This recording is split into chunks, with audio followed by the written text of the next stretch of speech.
Star Wars en direct vous est présenté en collaboration avec siteclan.net, mintinbox.net, starwarsholonet.com, planetstarwars.com, starwarsuniverse.com, leréveildesfans.com. La saga Star Wars se poursuivra au grand écran le 18 décembre 2015 avec l'épisode 7, Le Réveil de la Force. Pour cette occasion, les sites de la communauté francophone de Star Wars se rassemblent pour vous offrir le réveil des fans. There has been an awakening. Have you felt it? Réveillez le fan de Star Wars qui dort en vous.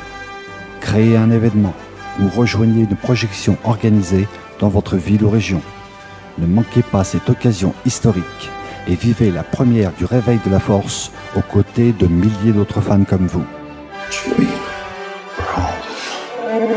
Visitez leréveildesfans.com pour participer et suivez le Réveil des fans sur Facebook et Twitter pour rester à l'affût des activités organisées près de chez vous. We would be honored if you would join us.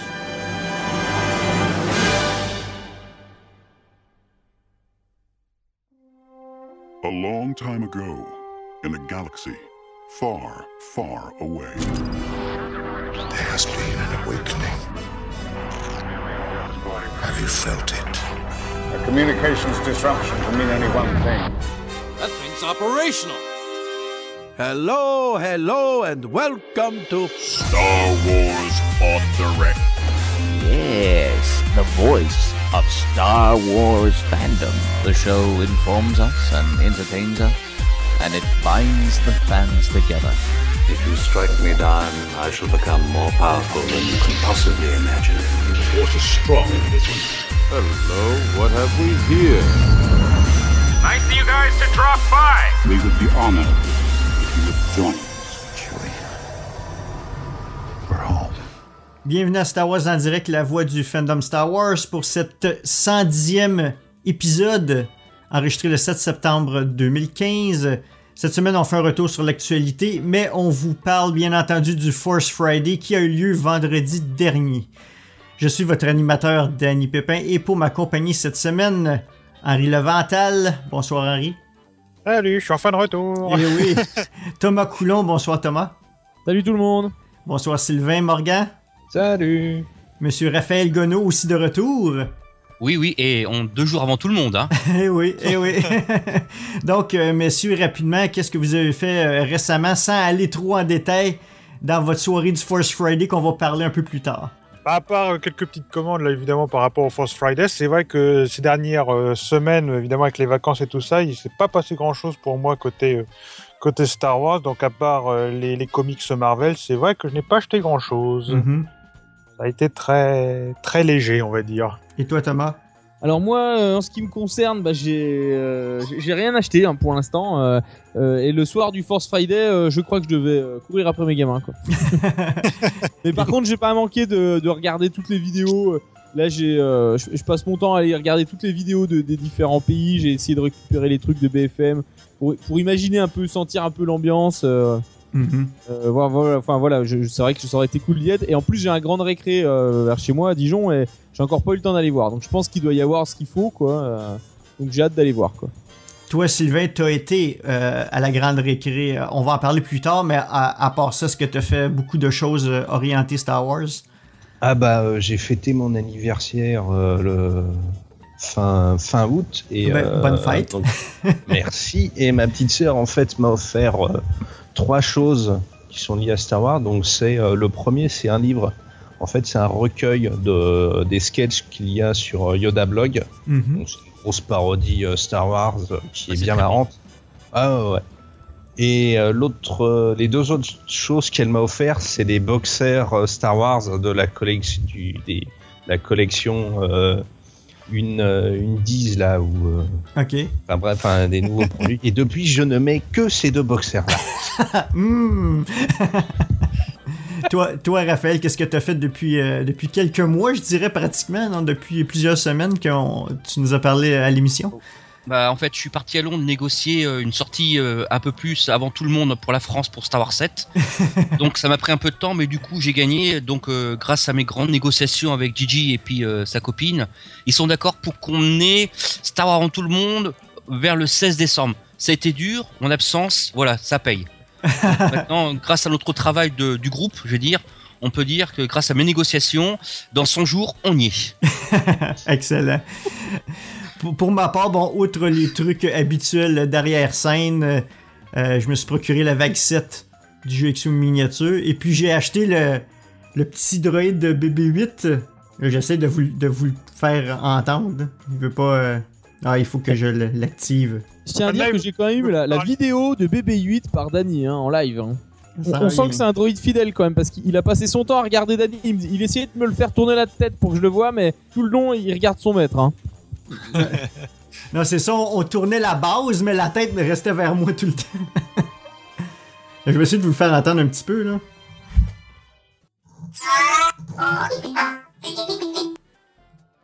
Il a dit qu'il voulait faire. Il a envie de faire pipi. Et voilà. J'ai réussi à le faire parler. Quoi? J'ai l'impression que c'est un mix entre Wall-E et Eve, ce truc. Oui, en effet. Ce bruit. Il est sur mon bureau, là. Je vais le remettre sur sa base. Est-ce que tu dors avec, Danny? Non, non. Il se passe quoi si tu mets un grand coup de latte dedans? Donc, j'ai fermé l'application. Donc, avant de commencer, je voudrais vous inviter à écouter le tout dernier Star Wars en Direct Express où je résume la journée du Force Friday et aussi le Star Wars en Direct Spoilers numéro 13 intitulé Skywalker dévoilé pour ceux qui aiment les spoilers, rumeurs et spéculations. Vous pouvez les retrouver bien sûr sur StarWars.direct. Je veux aussi remercier nos partenaires qui nous aident à faire connaître notre émission, soit mintinbox.net, StarWarsHolonet.com, Cyclan.net, PlanetStarWars.com, StarWarsUniverse.com et le réveil des fans.com. Finalement, je veux aussi remercier un de nos fans, un de nos auditeurs, Jérémy Duponchel. Je ne sais pas si vous avez vu la photo. Il nous a envoyé une photo de lui-même arborant un t-shirt de Star Wars en direct au Toys R Us de Times Square à New York lors du Force Friday. Donc, merci pour la publicité. Donc, nous quittons immédiatement pour l'hyperespace et on revient avec les actualités Star Wars. Oh crap! Prepare to jump into hyperspace on my mark. All right, stand by.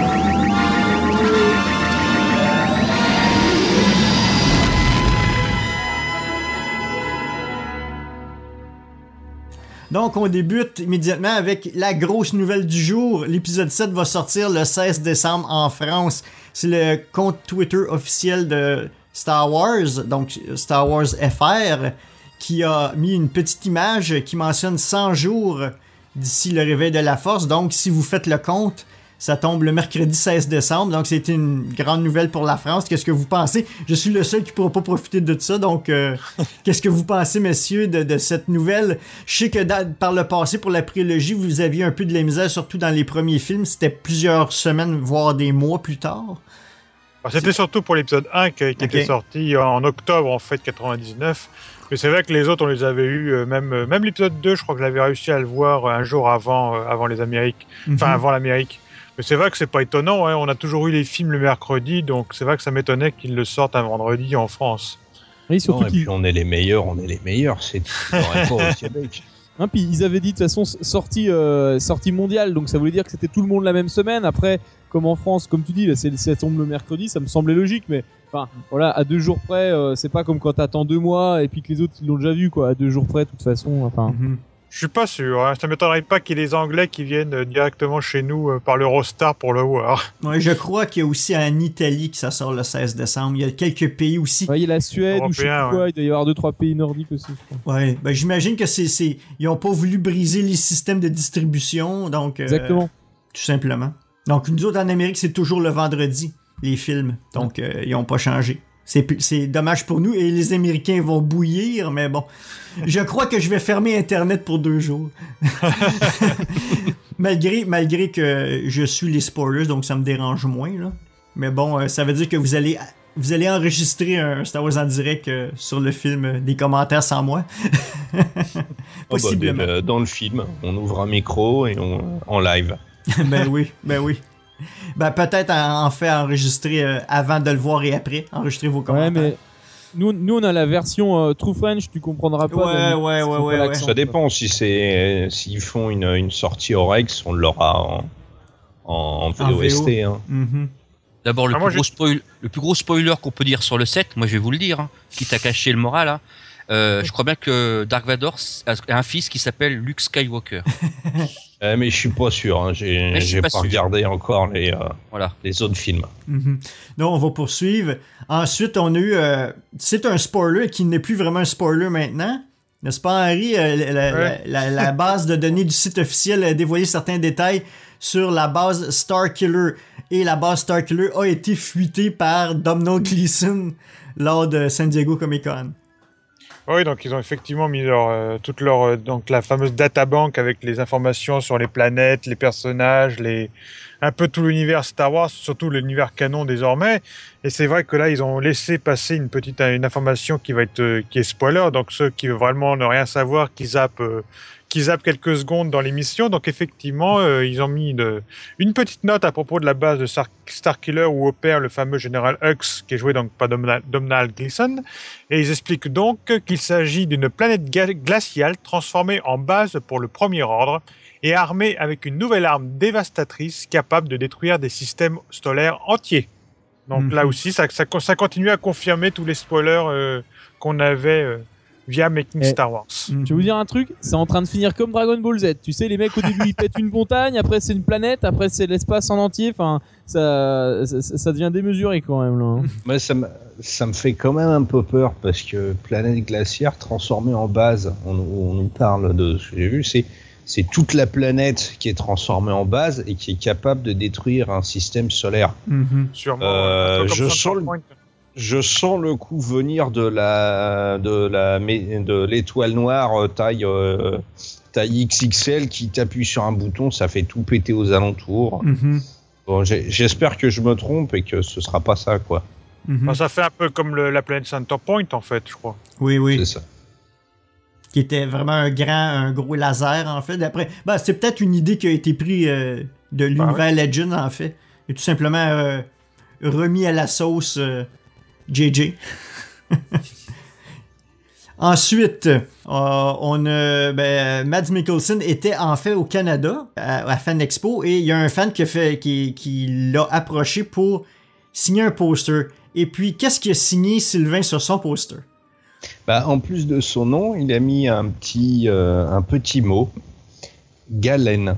Alors, pour ceux qui ne savent pas trop, Galen, c'est le nom de famille de Starkiller, le héros des deux jeux Le pouvoir de la force. Donc son nom Non, complet... c'était son prénom. C'est l'inverse? Oui. Ouais, c'était prénom. C'était Galen Marek. Ah, moi j'ai toujours compris l'inverse. Bon, bref. Est-ce que Mad nous a trollé? Est-ce que c'est vraiment le nom de son personnage? Et si c'est le nom, est-ce qu'il y a une vraie référence là-dessus?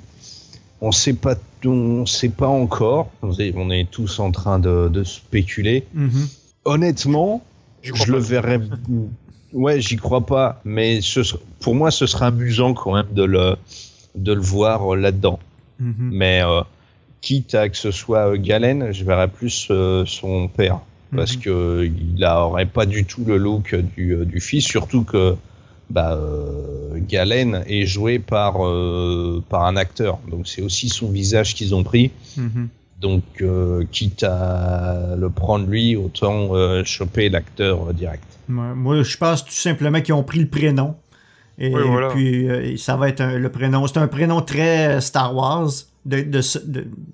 Il sonne Star Wars, donc j'imagine qu'ils vont tout simplement associer un autre nom de famille. Et puis tout simplement. Je pense que c'est la solution la plus logique. Pour moi, je pense qu'ils nous ont trollés. Et puis c'est tout. Ouais, puis il savait pas quoi faire, il a marqué ça, puis voilà.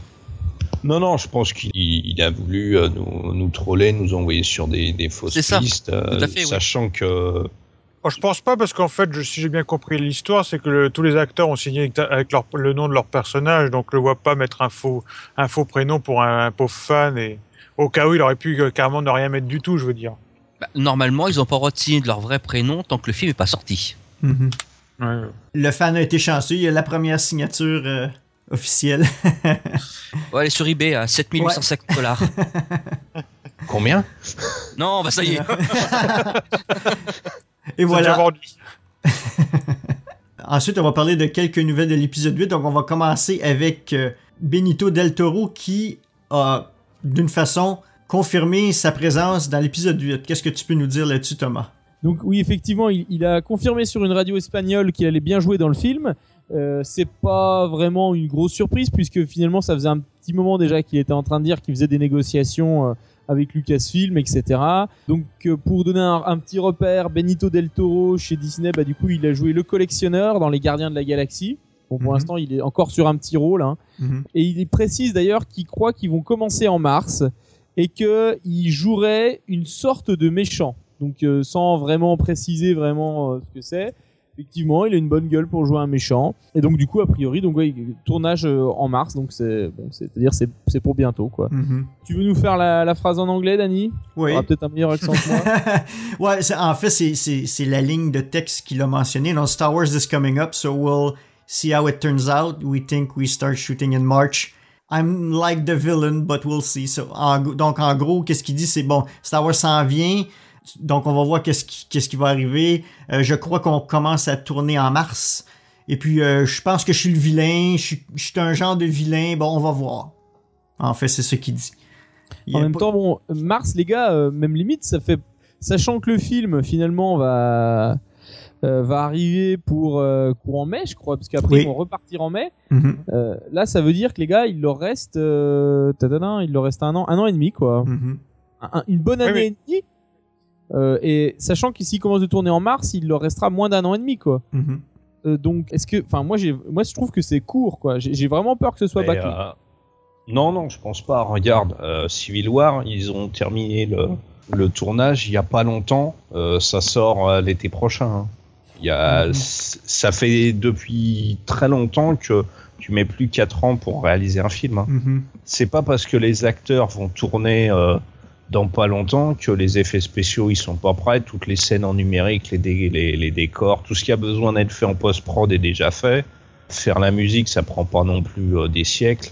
Donc non, moi ça mais du coup, alors après, tu vois, je suis un gros fan de Marvel, mais et de leurs films, je les trouve bons, mais j'ai peur que ça perde en profondeur. Dans ma tête, si tu veux, un Star Wars, ça mettrait 3-4 ans à monter pour chaque épisode. Oui, mais c'est fini, je t'en la bonne. Ouais, mais est-ce que ça voulait pas dire qu'il y avait beaucoup de réflexion? En dehors de l'aspect tournage et montage, pour moi, il y avait... tu devais consacrer plus de temps, quoi. Je sais pas. J'ai peur je trouve que ça fait court pour un Star Wars. Non, mais c'est juste qu'avant, c'était surtout qu'il y avait, en fait, ça a toujours été 3-4 mois un tournage, hein, donc c'est vrai que ça n'a pas changé. C'est juste que la vitesse des effets spéciaux sont réalisés plus rapidement de nos jours. Et puis, je sais pas ce qu'ils vont faire, est-ce qu'ils vont tout donner à ILM, mais on sait que même pour les grosses productions, par exemple, il y a, pour certains films, il y a 3 ou 4 maisons d'effets spéciaux qui se partagent maintenant le travail, donc ils arrivent à les terminer plus rapidement. Mais je sais que si je me trompe pas, on a même quelques scènes qui vont être tournées déjà. Attention, voilà, il y a déjà sûrement des scènes de transition sans vraiment les acteurs principaux qui vont être tournées dans quelques semaines de nouveau sur l'île de Skelly Michael, par exemple. C'est ça. Vous trouvez pas ça court, quoi? Ça vous choque pas, quoi? Non, vu des productions actuelles et des rythmes de production, non, c'est pas... Moi, je crois qu'avant, le problème, c'est que c'était seulement Lucasfilm. Donc, c'est eux qui faisaient tout. Maintenant, tout est sous-contracté à différentes compagnies d'effets spéciaux. Et puis, bon, c'est un ensemble, donc ça se fait plus rapidement. Il n'y a pas que non plus les effets spéciaux. Il y a aussi toute la pré-prod. Les mecs, c'est pas on a fait l'épisode 7, maintenant on prend 15 jours de pause et on attaque Rogue One. Ils bossent sur tous les films en même temps. Les scénarios sont déjà prêts, les acteurs ils sont déjà en train d'être castés, tes décors ils sont déjà en train de monter, les effets spéciaux c'est déjà en train d'être fait. Y a pas. Puis on apprenait même là, que de nouveaux acteurs rejoignaient le film bien après le début du tournage, donc c'est pas. D'accord. C'est vrai que quand on y pense, j'en parlais à à un ami, on vit à une époque où on attend toujours l'épisode 7, ils sont en train de tourner le premier spin-off, et dans quelques semaines, ils vont déjà tourner des scènes de transition pour l'épisode 8. Ouais. Oui, puis l'épisode 9 est déjà tout écrit, etc. quoi. Enfin, je veux dire, peut-être pas quand même, mais ils doivent être déjà... Ouais. Ah bah, la grande ligne les scénars sont tracés, quand même. En tout cas, on va poursuivre.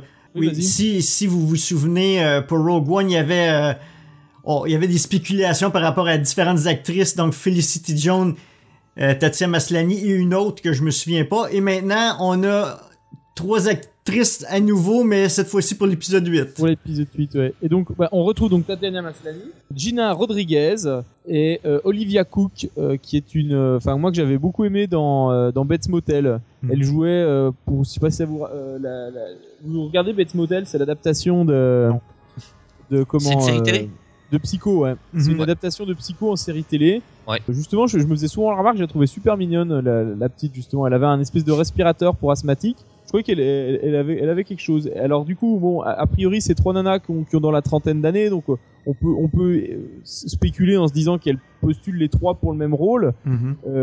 Et donc le film qui va être réalisé par Ryan Johnson. Et on a un journal, donc c'est The Wrap, c'est ça, qui confirme que plusieurs sources ont indiqué que ces 3 femmes seraient convoitées pour un rôle en plus qui serait majeur. Donc les 3 actrices devraient faire un essai du scénario avec Boyega. Donc ça veut dire a priori, je dirais peut-être une actrice du côté des gentils. Donc toi, Danny, tu me disais Tatiana Maslany, elle avait déjà été convoitée pour un premier épisode ? Oui, ben c'était pour Rogue One. Elle faisait partie il y avait 3 autres actrices, dont Felicity Jones, c'est elle qui avait été choisie. Du moins, c'était une rumeur que Tatiana Maslany avait été choisie même. Et puis on a vu. Je trouve un peu fade elle, mais.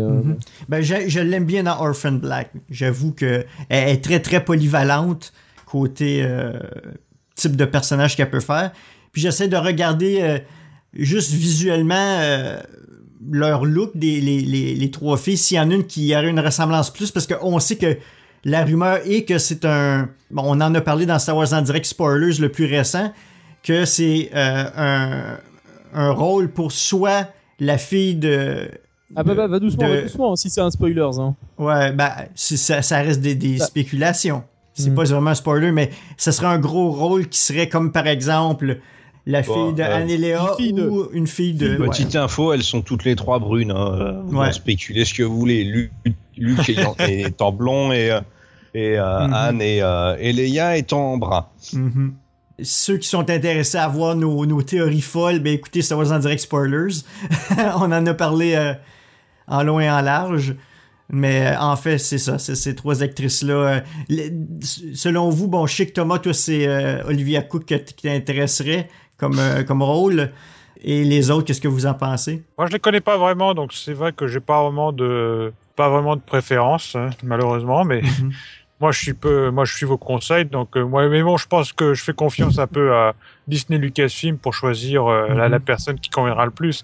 Mais je pense que jusqu'à présent, toutes les genres de rumeurs comme ça ont été confirmées, donc je pense que si Maslany revient à nouveau dans les rumeurs, on peut se douter qu'elle est quand même sur le radar de Disney et tout ça, donc même si on finira peut-être un jour par la voir dans un rôle quelconque. T'imagines sinon tous les vents qu'elle va se prendre à chaque fois. Pour l'épisode 9, tu sais, ils vont lui faire passer des entretiens, elle va même plus y aller quoi à la fin. Moi j'aurais bien vu Pamela Anderson, mais elle a vieilli. Et elle a pris cher surtout. Enfin, moi ma préférence c'est Tatiana Maslany. Les 2 autres, je ne les connais pas du tout. J'ai jamais rien vu d'elle. Donc même Bates même les 3, je me fie juste à la photo. Que j'ai. Mais moi qu'apporte en fait la Alors, fille. Sylvain, qu'est-ce qu'on dit à partir de la photo? Non mais au-delà de la photo, moi ce que je pense c'est la façon dont elle va être bougée sur le film, comment elles vont être on va dire utilisées. Dire si elles sont pas entourées par quelqu'un qui sait vraiment les positionner, les faire réagir positivement. Après qu'elles soient blondes, brunes ou rousses, c'est mon dernier souci. C'est surtout comme elles sont, comment les faire jouer quoi. C'est ça qui m'inquiète le plus, au-delà de l'aspect belle ou pas belle. Hein. Oui, parce que non mais c'est même pas cette question-là, Raphaël. Hein, quand je disais ça, moi, c'est que du coup, c'est une espèce de personnalité, je sais pas, toi. La petite là quand je l'avais vu jouer, je trouvais que jouait, j'ai trouvé bien, mais pas dans le sens. Ouais, mais je comprends, mais c'est la façon dont elle est dirigée surtout. C'est celui qui est derrière qui l'a fait diriger qui rend le personnage attrayant par rapport à son jeu. Pour donner un exemple, tiens, chez Disney, il s'appelle Chris Hemsworth, il a beau être dirigé par différentes personnes, j'ai vu beaucoup de films où il est dedans, il a toujours un charisme d'huître à chaque fois. Hein. Tu vois ce que je veux dire? Je suis huître, je fais l'huître. Je suis tout à fait d'accord avec toi. Mais c'est une exception. Je sais pas. Harrison Ford, j'ai jamais trouvé mauvais dans un film, quoi. Enfin, après, le scénario peut être mauvais, mais t'as des gens qui, naturellement, ont quelque chose, quoi. Oh, il a été mauvais, c'est Yati, la pilote de l'avion, là. C'est le dernier film qu'il a tourné, là, il y a quelques mois. Tu rigoles. Il a joué là-dedans? Il parlait de... Et puis ça se terminait sur un terrain de golf, c'est ça, n'est-ce pas? Ouais, c'est ça, ouais. D'accord. C'était un par 9 et il a fait un coup. Ouais, c'est ça. Enfin, l'aspect physique peut toujours être modifié. Les cheveux, ça se teint. Tu peux changer la couleur des cheveux, etc. Donc, ça peut... C'est ce que je dis, c'est la façon dont elles vont être gérées, donc elles vont être mises en place. Dirigées, ouais, c'est ça, ouais. On nous prévient également d'ailleurs que le tournage de l'épisode 8 va commencer en octobre. Donc ça veut dire que vraiment les scènes vont être étalées parce que si notre Del Toro là il commence lui en mars, ça veut dire que voilà le tournage va être assez long. Alors a priori vous aviez l'air de dire que ce serait peut-être des scènes secondaires sans acteurs, c'est ça hein? Oui, ou peut-être des trucs de transition, des décors, du cast principal. Donc tu prends 10 Pékins qui traînent dans les rues des studios, tu les mets en costume et tu dis tiens, tu vois le pont, bah tu le traverses en marchant et puis basta. Mais c'est vrai comme ça, ouais. Ce qui est complètement dingue, c'est que ce que vous disiez tout à l'heure, là on est en train d'attendre l'épisode 7, c'est-à-dire qui est le premier de la nouvelle, et en fait pendant qu'on l'attend, il commence déjà de tourner le 3e puisqu'il y a le Rogue One entre temps. Enfin, ça paraît complètement fou quoi. C'est comme si à l'époque on n'avait pas encore vu l'épisode 4, ils étaient déjà en train de tourner le 6 quoi. Enfin c'est mais c'est ce qu'on dit, l'époque a changé, tu mets moins de temps pour faire un film. Non, puis ils ont une vision sur le long terme aussi parce que regarde, il y a de ça assez longtemps quand même le Seigneur des Anneaux, bon, ils les avaient tous tournés d'un coup carrément. Mais si je me trompe pas, ce tournage-là sur Skellig Michael est quand même assez important parce que d'après ce qu'on lisait sur Making Star Wars, c'était pour pas un équipage, mais un cast and crew de 60 personnes. Donc, ils vont pas là pour faire une petite scène de 2 minutes, là.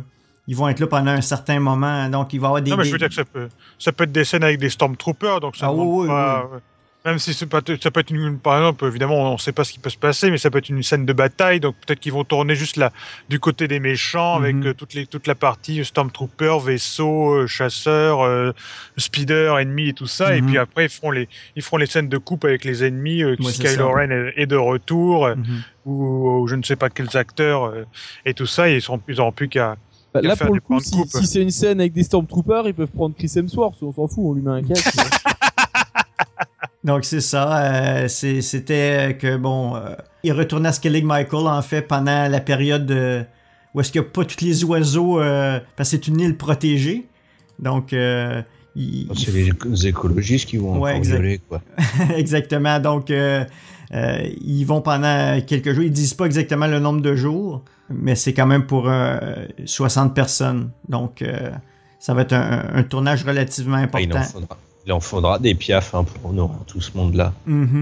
À tous les jours, là, il va y avoir beaucoup de traversiers qui vont amener l'équipage de tournage. Donc, on va poursuivre avec des annonces diverses. Donc, Sylvain, à mon grand désarroi, apparemment, la trame sonore ne sortira pas avant le film. Eh ouais, c'était comme ça. C'est assez compréhensible parce que donc la bande-son du Réveil de la Force sortirait le 18 décembre, donc le jour de la sortie. C'est assez compréhensible puisque très souvent le titre des musiques peuvent quand même te spoiler des morts de personnages, des événements importants qui peuvent s'y dérouler. Donc du point de vue secret que Disney et Lucasfilm mettent, c'est assez compréhensible. Bien sûr, je pense qu'on va l'avoir le 16. Non.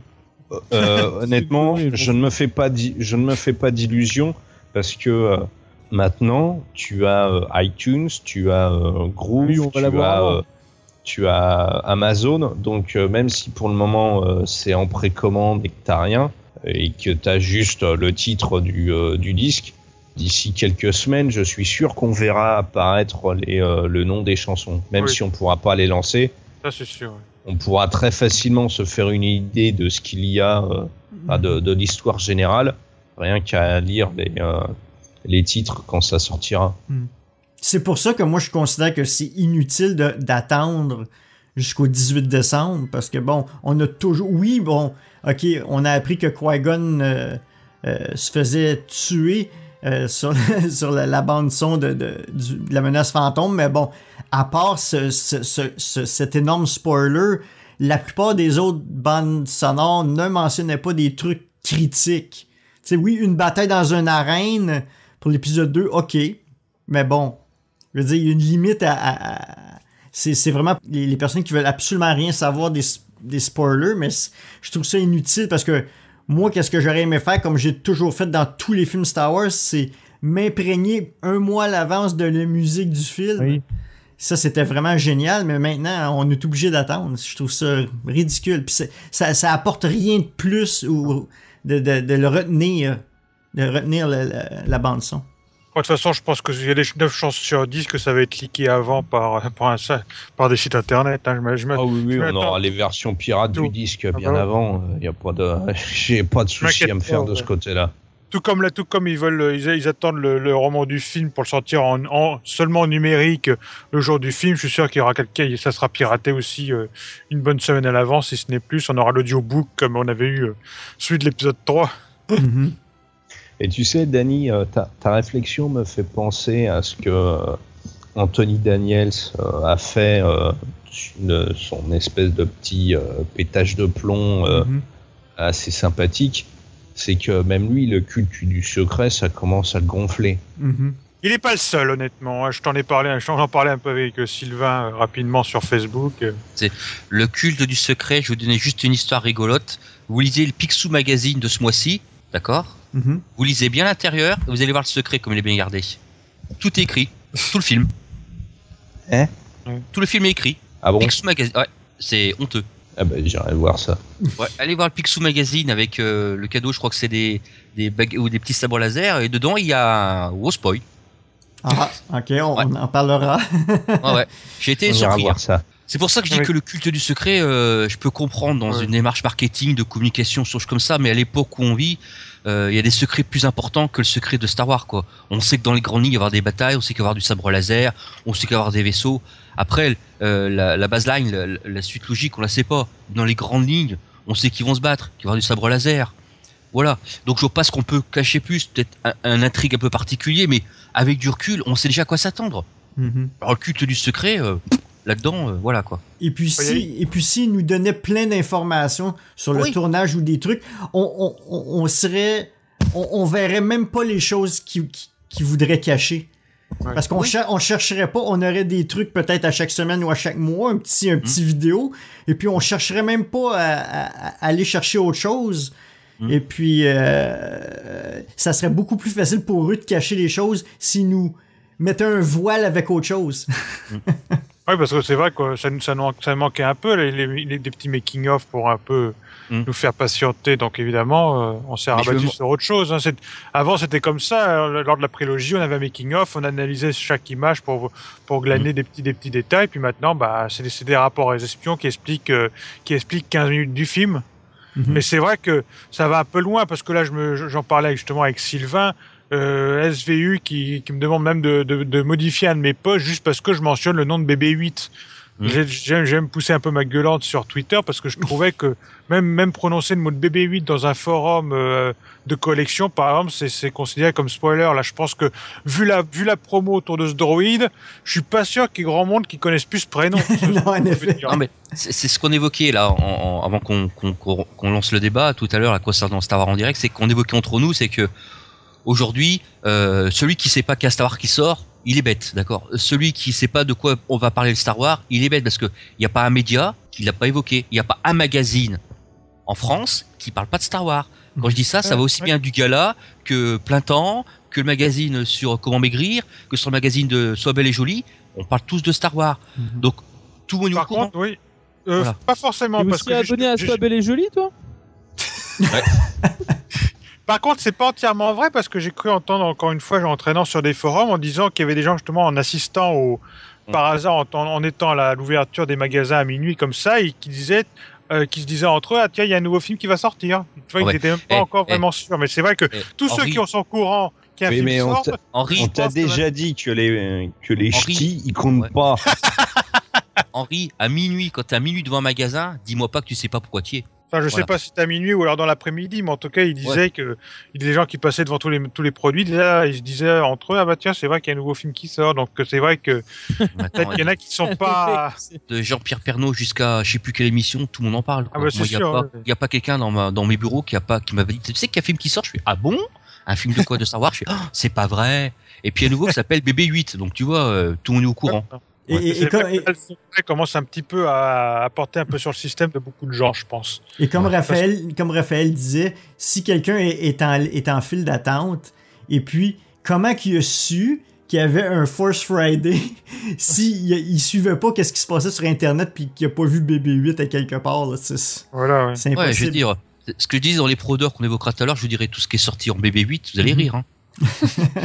Donc c'est pour ça ne pas avoir le droit de prononcer de prononcer son nom. Je pense que ceux qui veulent ne rien savoir, que ce soit l'histoire le secret, garder le secret, ou ceux qui veulent rien savoir, je pense que là ça va un peu trop loin. C'est vrai qu'on a une époque où Internet dévoile vraiment tout facilement, quand on peut plus être sur Facebook sans se faire spoiler par une série TV, parce que souvent on n'a pas le temps de la regarder, on est fan de la page Facebook et on se prend des spoilers en pleine gueule. Mais bon, ou alors si c'est ça, on quitte Twitter, on quitte Facebook et on reste chez soi.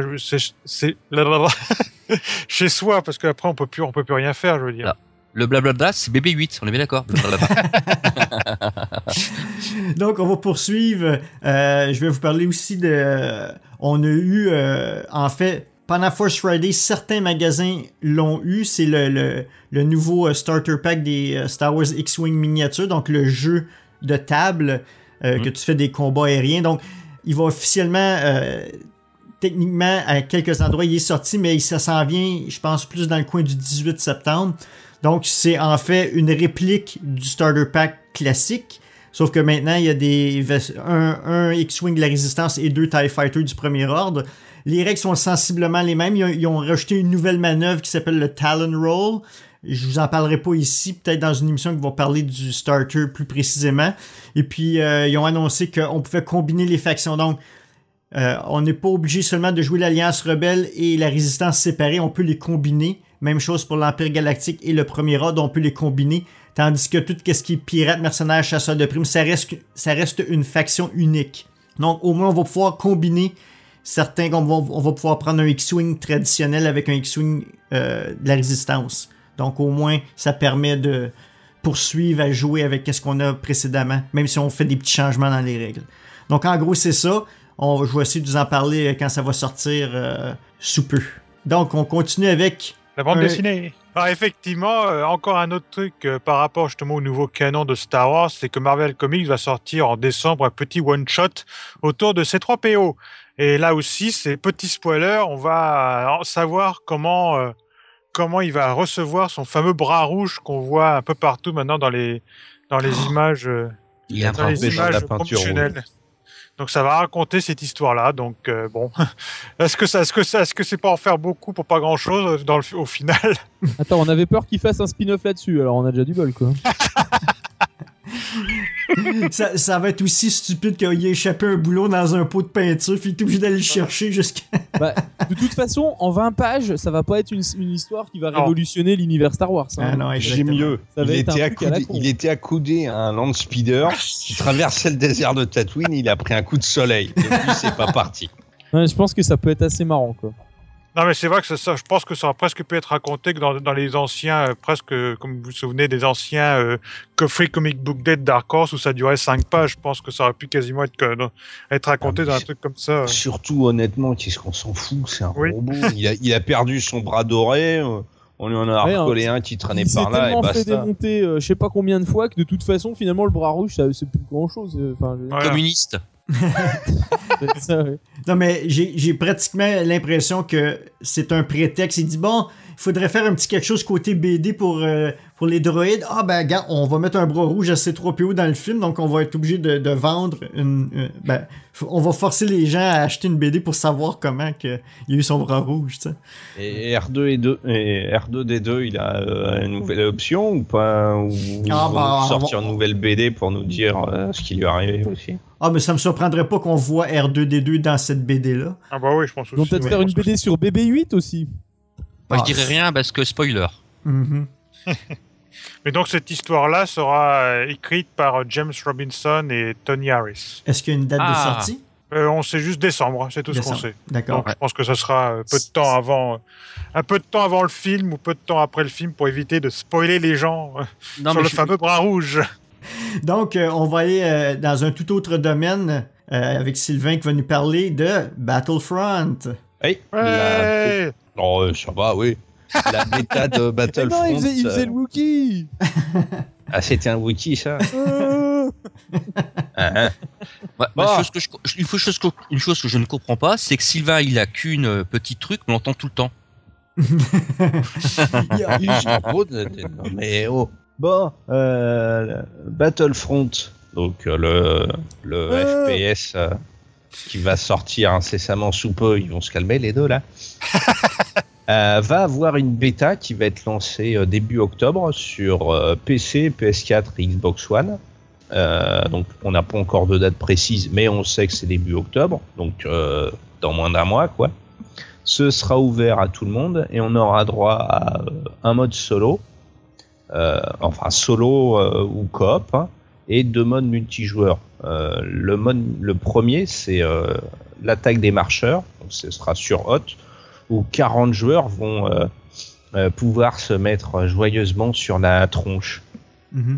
C'est ce sera sûrement la map qu'on a vue dans l'une des bandes annonces où vous voyez Dark Vador et Luke à la fin. C'est ça, ouais. Mm-hmm. L'autre mode multijoueur, c'est ce qu'on appelle le mode Drop Zone. On n'a pas encore d'informations là-dessus, mais Drop Zone, c'est zone de largage. Mm-hmm. Donc on peut présupposer des renforts ou des bonus qui arriveront ou oui, peut-être défendre une base. Ouais, c'est ce que j'allais dire. Défendre un point donné sur une base pendant X temps jusqu'à l'arrivée de renforts ou de matos. Ça, voilà.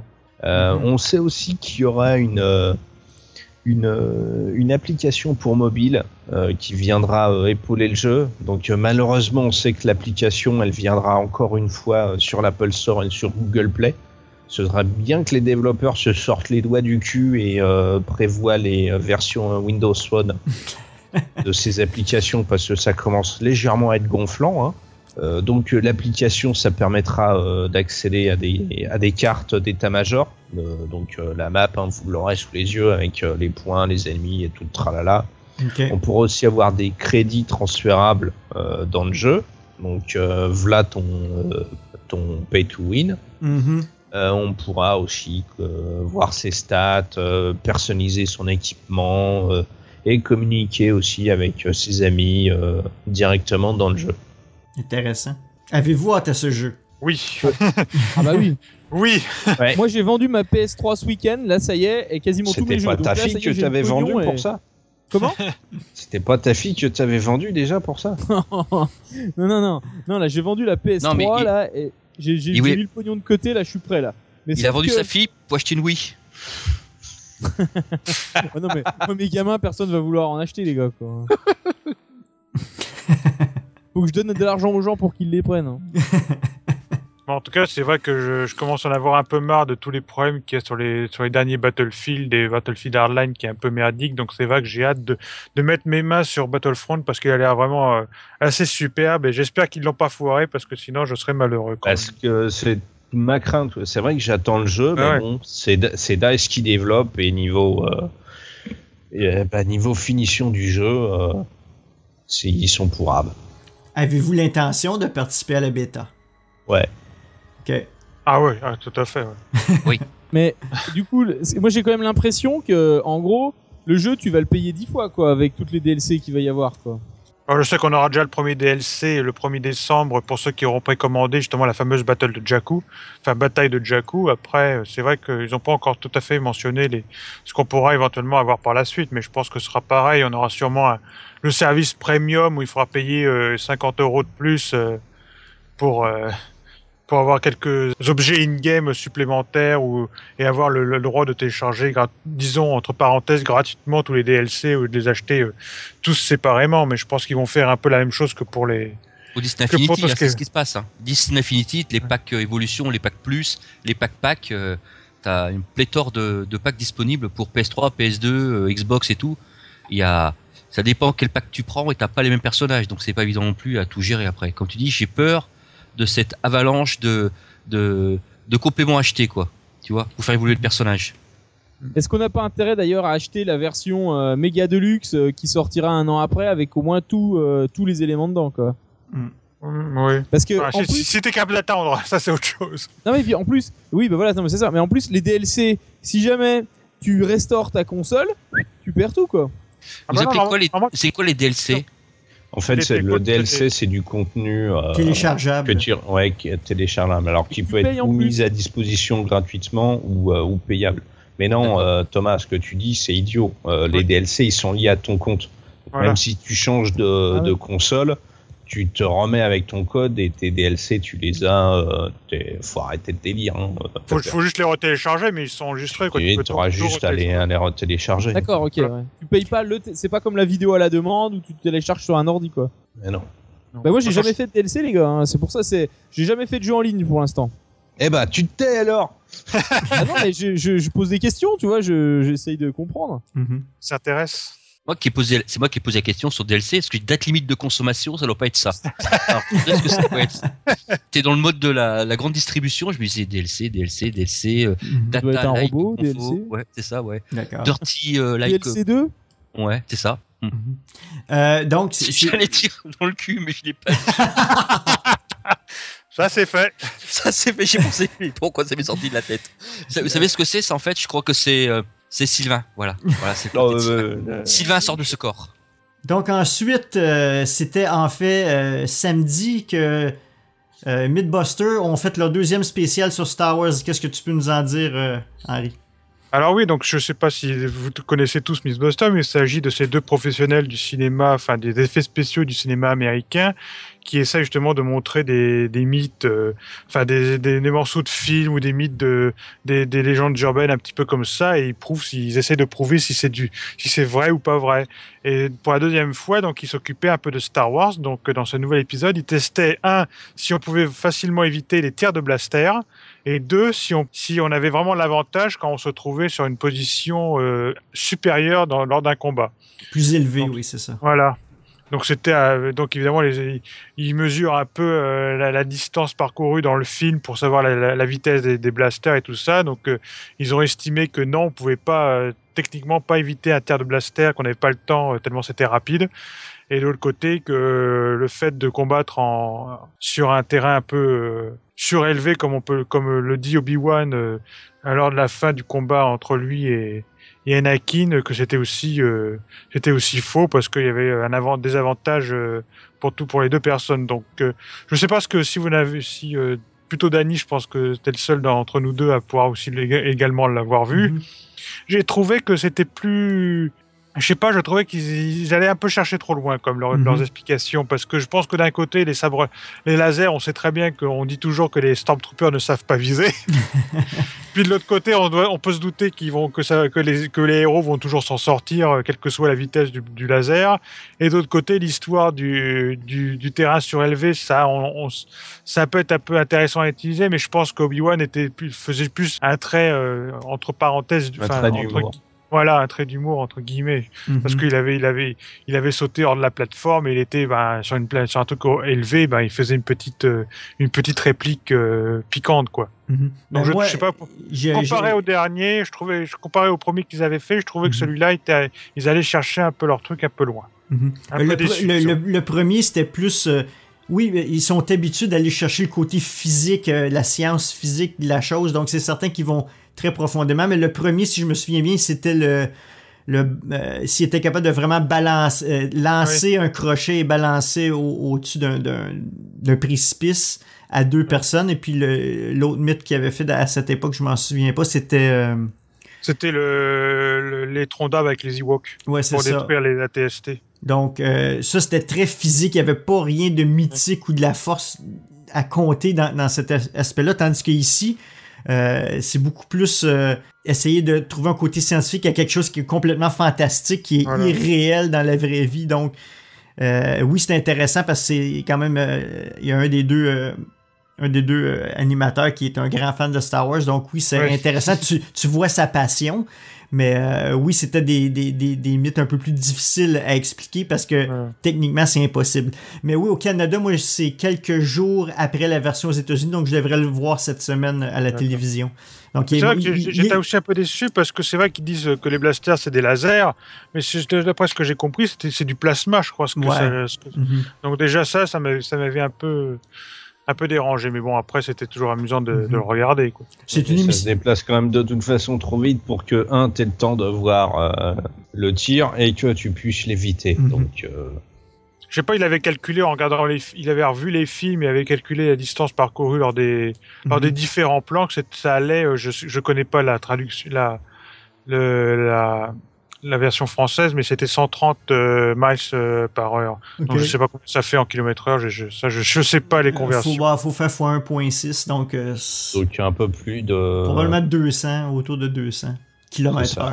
Oui, 210. Je viens de trouver un site de conversion. Donc c'est ça. Donc tu te prends une balle de tennis balancée à Roland-Garros, tu te la... Voilà. C'est ça. Donc, moi, je suggère le monde de l'écouter. Peu importe le thème, Mythbusters, c'est très, très intéressant. Donc, pour ceux qui aiment un petit peu la science, là, c'est toujours intéressant. Donc, on va poursuivre avec le sujet principal qui est, bien entendu, le Force Friday, qui était la journée de vendredi dernier, le 4 septembre. Donc, c'était un gros week-end. C'était un préambule à un gros week-end. Et puis, StarWars.com, en fait, le Lucasfilm avait fait en collaboration avec Maker Studio Network. La veille du Force Friday, avait organisé, le 3 septembre, un unboxing mondial en direct sur Internet qui s'est déroulé pendant 18 heures. Donc, il y avait 15 villes dans un total de 12 pays qui ont pris des vedettes populaires de YouTube, puis que ces gens-là déballaient et présentaient un produit dérivé du réveil de la Force à leur public, en fait. Et puis bon, les vedettes de YouTube en question font partie du réseau de talent de Maker Studio. Donc, moi, personnellement, je connaissais absolument pas personne des présentateurs. Mais bon, ces personnes-là combinées représentent 8,1 milliards de vues sur Facebook. Donc, je comprends parfaitement pourquoi ils les ont choisis. Une bande de blaireaux. Ouais, c'est des gens qui ont une portée incroyable, même si c'est pas des fans de Star Wars.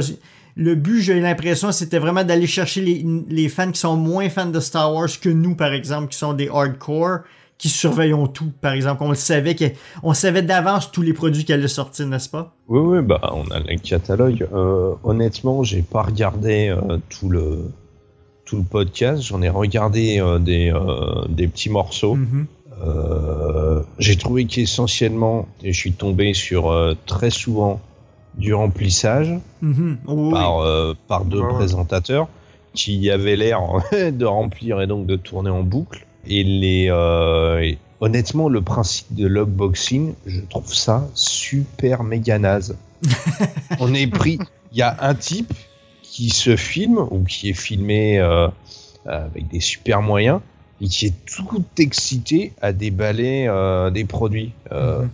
Alors déjà, quand ça te déballe des éditions collector de jeux, je trouve que c'est les 3/4 du temps à se taper la tête contre les murs parce que, bon, ce qu'on a déjà dans la boîte, on le sait déjà.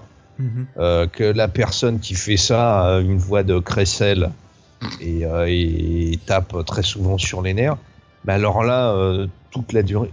D'abord, ok, d'accord, c'est des mecs qui sont super vus, c'est un événement, tout ça. Mais pour moi, c'est pourri, ça n'a aucun intérêt. Je vais pas poser mes fesses pendant 18 heures et regarder des couillons à travers toute la planète déballer des jouets que j'ai déjà vus. Je suis tombé sur un mec qui déballait un Lego. J'avais vraiment l'impression que c'était un gamin à Noël qui déballait son premier Lego. À un moment, faut arrêter. Je pense qu'à un moment, faut arrêter, quoi. C'est un des problèmes. Je pense qu'ils ont pris des vedettes justement de Studio Mercury Studio, dont certains ont même pas 10 ans. Donc, c'est vraiment comme le BB-8 de Sphero, c'est un petit jeune de 8 ans, 9 ans qui a déballé ça. Donc, c'était, voyons donc, c'était à New York. Il présentait le Faucon Millennium Lego et ensuite le BB-8 de Sphero. Parce que c'est un des jeunes qui fait des unboxings qui est le plus populaire. Mais moi, personnellement, ça m'attire pas. Oui, il y a un public incroyable, ce petit jeune-là. Et puis, probablement qu'il y a beaucoup de ces auditeurs qui vont aller acheter ou qui n'étaient pas au courant du tout. Et puis que ça va les intéresser. Je pense que c'est plus ça qui était l'objectif, d'aller chercher le prix, c'est ses parents déjà qui vont l'acheter. Oui, mais bon, le truc, c'est vraiment de le mentionner aux enfants. C'est les enfants qui vont agacer les parents sans cesse pour qu'ils les achètent. Donc, faut que tu cibles vraiment ton public qui était les jeunes. Mais c'était pas destiné aux fans hardcore. Puis les deux présentateurs que tu parles, c'était les mêmes qui ont animé le live à Star Wars Celebration pendant tout le week-end. Donc, c'était des employés de Lucasfilm, tout simplement, qui comme tu disais, ils faisaient du remplissage. Parce ils étaient là pour meubler, pour remplir le truc. Oui, entre les présentations qu'il y avait... Parce que les présentations ont en fait duré environ 15 minutes.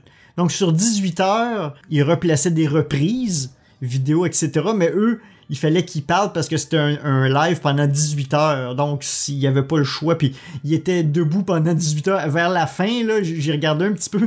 Vers la fin, il était immensément fatigué, ces deux personnes-là. Tu m'étonnes, 18 heures de direct. J'espère qu'ils ont été bien payés, hein, les deux. Parce que si on dit « Ah non, Polo, t'as pas droit aux heures sup Non, mais c'est... dubitatif quoi devant l'intérêt de ce podcast. Toi, Henri et Thomas, avez-vous regardé un petit peu cette rien du tout. Voilà. Mais alors, moi je suis d'accord et pas d'accord parce que c'est vrai que le fait que ce soit des célébrités qui fassent de l'unboxing, bon bah ça tu te fais un peu chier devant le show, mais par contre moi, il y a un truc que j'adore justement, c'est aller sur Internet et quand c'est des vidéos amateurs d'unboxing, j'aime bien parce que je trouve que quand tu rentres, si tu veux, à la maison avec ton Proders et que tu le déballes, ça a quelque chose de sympa, d'assez excitant, quoi. J'aime bien ces moments-là, le fait où tu déballes, tu découvres le produit, et le fait de voir des gens les déballer à la maison, tout ça, je trouve ça sympa. Alors effectivement, le fait d'en avoir fait un show télé, là, ça rend le truc un peu débile, ou alors faut un bon animateur. Mais sinon, des vidéos d'unboxing, j'aime bien. Puis là, par exemple, pour le BB-8, j'ai été en voir pas mal, et je me dis, et du coup, on les a regardés avec les gamins, et du coup, ils étaient là, ouais, moi je veux ça. Et au contraire, je trouve que tu t'imagines bien le produit, et moi j'aime bien ce genre de vidéos, quoi. Okay, dans le fond, si je comprends bien, c'est que ça t'aide à voir le produit que tu vas acheter, en fait. Oui, puis je trouve que c'est un moment assez sympa, quoi, le fait d'aller... c'est un peu comme à Noël, le meilleur moment, c'est le moment où tu ouvres tes paquets, quoi. Bah là, c'est un peu ça, quoi, je trouve. C'est... Enfin, je sais pas, étant gamin, moi j'avais ce moment où tu rentrais à la maison et tu ouvrais la boîte, quoi. C'était vraiment sympa, quoi. C'est un peu une manière de l'immortaliser, quoi. Bon, voilà, quoi. Après, je comprends que certains ça les saoule, quoi, mais moi j'aime bien ce moment-là, quoi. Mais moi, qu'est-ce que je trouve dommage, c'est que bon, on avait parlé que Hasbro, il faisait exprès pour. Ben, pas Hasbro, mais Lucasfilm bloquait les photos des produits dérivés, probablement justement pour cet événement-là. Il voulait faire un grand dévoilement, mais le problème, c'est que les fans puis les gens qui travaillent dans les entrepôts ont pris des photos illégales puis ils les ont mis sur Internet. Donc, on connaissait absolument tous les produits qui allaient sortir. Donc, est-ce que ça aurait pas été mieux justement de soit, au lieu d'engager des vedettes YouTube que en ferait... les fans de Star Wars, comme nous, ne connaissent pas du tout. En fait, il y en a juste un que je connaissais, c'était Chris Pirillo. Mais à part ça, je les connaissais pas du tout. Et puis, est-ce que ça aurait pas été mieux de prendre des fans de Star Wars, des fans hardcore comme nous, pour faire les présentations? Je dis pas aux États-Unis, il y a tellement de podcasteurs qui auraient pu faire ça. Alors, je suis certain qu'en France, vous auriez pu prendre quelqu'un qui est... je sais pas, moi, il y a plein de sites de fans. Là. Non, mais des gars de la 501e. Ouais, exactement, qui auraient pu faire ça. Ça ou ça ferait un BB-8. Pourquoi pas? C'est surtout aussi à cause de l'horaire. Je me rappelle plus quand ça a commencé le podcast, mais à la Jedi Knight, on les avait déjà nos produits quand ça a commencé. Donc parce la France a été un des premiers pays, je crois. C'est ça. Donc niveau principe de ce truc-là. Non, mais c'était terminé quand la Jedi Knight a commencé. Donc, ça a commencé le 2 septembre en Australie, et puis je pense à 9h le matin à chaque pays, c'était à 9h le matin. Et puis ça l'a fini à San Francisco, et puis quelques heures plus tard, vous aviez votre Jedi Knight peut-être 3-4 heures plus tard en France. Donc le timing était bon, c'était terminé le 3. Mais là, regardez parce que je suis plus... c'est possible, enfin. Mais justement, ma question était, est-ce que ça aurait été mieux que ce soit des fans comme nous qui sont bien imbriqués dans la communauté Star Wars, qui auraient dû faire ce genre de présentation-là, plutôt que des vedettes qui ont beaucoup de vues, mais que pas nécessairement connues des autres fans de Star Wars. Bien sûr que ça aurait dû être nous. En plus, ça aurait fait de la pub pour Star Wars en direct. Le seul problème, c'est qu'ils osent pas trop prendre des gens comme ça, des fans, ils auraient peur de ce qui puisse arriver, je pense. Puis le problème, c'est qu'on a trop des sales gueules aussi. C'est ça qu'on passe moins bien à la télé, on n'est pas forcément des bons présentateurs, donc on ne sait pas forcément comment réagir par rapport aux produits et tout ça. Donc je pense que ça doit les arrêter un peu de ce côté. Non mais attends, on n'est quand même pas plus stupide que les unboxings, que les unboxers. Faut arrêter le délire. Je dis pas ça. Non, c'est clairement par rapport au public qu'ils pouvaient atteindre. Ils ont tout simplement été chercher des gens qui ont des millions et des millions de subscribers. Enfin, est-ce que certains produits qui vous ont surpris? Ben non, j'ai pas vu. Parce que comme j'ai pas vu grand chose, je peux pas dire s'ils ont déballé. J'ai vu qu'ils avaient déballé des Lego, mais bon, je l'ai en magasin ce truc-là, donc bon. Ben moi, la chose que j'ai été surpris, c'est justement les Lego, parce que je ne croyais pas qu'il y avait des fonctionnalités dans les Lego. Je les ai vus en mouvement, donc par exemple le X-Wing de Poe Dameron, le X-Wing noir, je savais pas qu'il y avait une petite clip sur le dessus que tu pouvais faire tourner et que ça ouvrait les ailes en X et que tu pouvais se refermer. Même... Ah ouais, mais tu sais quand même que ça fait des années quand même qu'il y a des trucs comme ça sur les Lego où ouais, mais non, c'était sur les Lego techniques. Avant, il n'y avait pas sur les Lego classiques. Arrête, le Rock Shadow, les ailes, elles sont articulées, tu peux soulever le capot, tu t'appuies sur un bouton, t'as des missiles qui partent. Ah ben regarde, j'ai jamais collectionné les Lego, moi je connaissais pas ça. Le B-Wing, t'as le cockpit qui tourne, t'as les ailes qui se déploient, l'infiltrateur Sith aussi. J'étais resté... que ça c'était propre au Lego technique, parce que moi en Lego je fais faut se réveiller les gars là. mais c'est... Et t'es sur tous les créneaux, Sylvain, toi? Non, mais j'en ai surtout déjà. Ok, c'est pour ça. Mais comme on a pu voir comment que les ailes de la navette de Kylo Ren se fermaient pour entrer dans un hangar, qui était pas du tout comme je pensais. Donc c'est comme une espèce d'étage qui se... Au lieu de juste se replier, il y a les ailes se séparent en deux et se décalent et se referment. Donc ça, je savais pas ça du détail de cette figurine-là, donc de ce set de Lego-là. Donc j'ai été surpris de voir ça, tout simplement.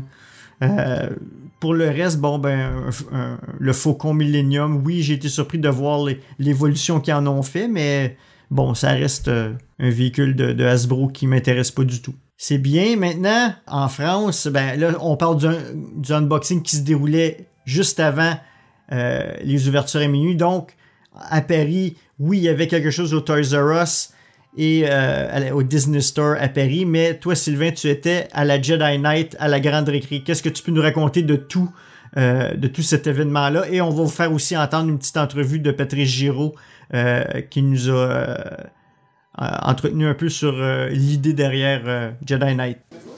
Bonjour Star Wars en direct. Alors depuis 99, il y a une tradition dans le monde où certaines boutiques ouvrent à minuit pour le lancement des nouvelles gammes de jouets, des nouveaux films. Donc effectivement, la Grande Récré m'a demandé effectivement il y a un an d'élaborer tout un plan pour que Star Wars devienne à la Grande Récré quelque chose de très important et que finalement que Star Wars devienne un des lieux pour venir acheter des produits Star Wars dans le futur. Et donc j'ai élaboré tout un plan dont le premier élément était la Jedi Knight. Donc aujourd'hui c'est le début vraiment de tout un plan Star Wars Et donc, dès minuit, ce soir, les fans vont pouvoir acheter des jouets. Et on s'est dit, puisque de toute façon, à minuit, on va lancer les gammes de jouets, autant avant faire carrément une fête, quoi. C'est pour ça qu'on a l'idée de faire un cocktail, de faire une animation dans la rue, d'avoir Marcus, de faire un quiz, faire gagner des jouets, voilà, toute la soirée pour que finalement ça devienne une fête et pas juste un truc, on ouvre les portes et les gens courent dans les rayons, voilà. Alors c'est vrai qu'on a été avec Sébastien Galano, on a été à la Jedi Night qui se déroulait à la Grande Récré au magasin Beaugrenelle. Donc on était là-bas à 21h. Donc là où, l'heure à laquelle, les invités VIP avaient le droit de rentrer dans le magasin. On avait, pour ceux qui connaissent, le présentateur Marcus qui, toujours avec son déguisement de Han Solo, animait un peu sur une estrade à l'extérieur pour faire patienter les gens avec un petit concours permettant d'offrir des casquettes, des goodies, des petits cadeaux comme ça. À l'intérieur de la Grande Récré, pour vous situer le magasin, il est sur 2 étages. Donc à l'étage du haut, on avait les produits Star Wars, d'où on nous a refusé l'accès tant qu'il n'était pas l'heure d'aller les voir. Donc au rez-de-chaussée, on avait droit à un buffet organisé par l'équipe qui a fait le livre la gastronomie geek, pardon, donc avec du lait bleu donc tiré de Star Wars, et puis des boissons et des amuse-gueules tirés ou inspirés plutôt de Star Wars. Alors pour être honnête, quand j'ai vu que dans l'une des boissons il y avait ce qui ressemblait à des concombres qui flottaient, j'ai demandé un grand verre d'eau avec de la glace et je me suis contenté de manger des acras. Le reste, je sais pas quel goût ça a, mais ça me disait pas grand chose. On avait aussi un petit présentoir où on pouvait prendre une photo avec des costumés. Puisqu'il y avait des gars de la 501e, si je dis pas de bêtises, qui étaient là. Donc on a fait. Le pire, c'est que j'ai perdu la photo qu'on a fait. Et puis on a attendu jusqu'à 23h parce que en gros les VIP avaient le droit d'aller voir. D'avoir un accès à 23h pour les différents produits. Pas étonnant qu'il y ait eu des trucs complètement épuisés à l'ouverture après. Attends, ça va venir parce que c'était dans la théorie, après il y a la pratique. Un petit point un peu négatif en fait, c'est que il y avait quasiment que des gens qui étaient VIP. Donc même ceux qui étaient dehors, il n'y avait pas énormément de monde, hein. Au maximum on a dû être je crois 200. Je trouve que c'est pas non plus énorme. Pas étonnant vu l'heure et que c'est en pleine semaine, je pense aussi que ça va dire pas mal. Le truc c'est que le magasin est finalement assez petit, surtout l'étage du bas, qu'il n'a pas été vidé.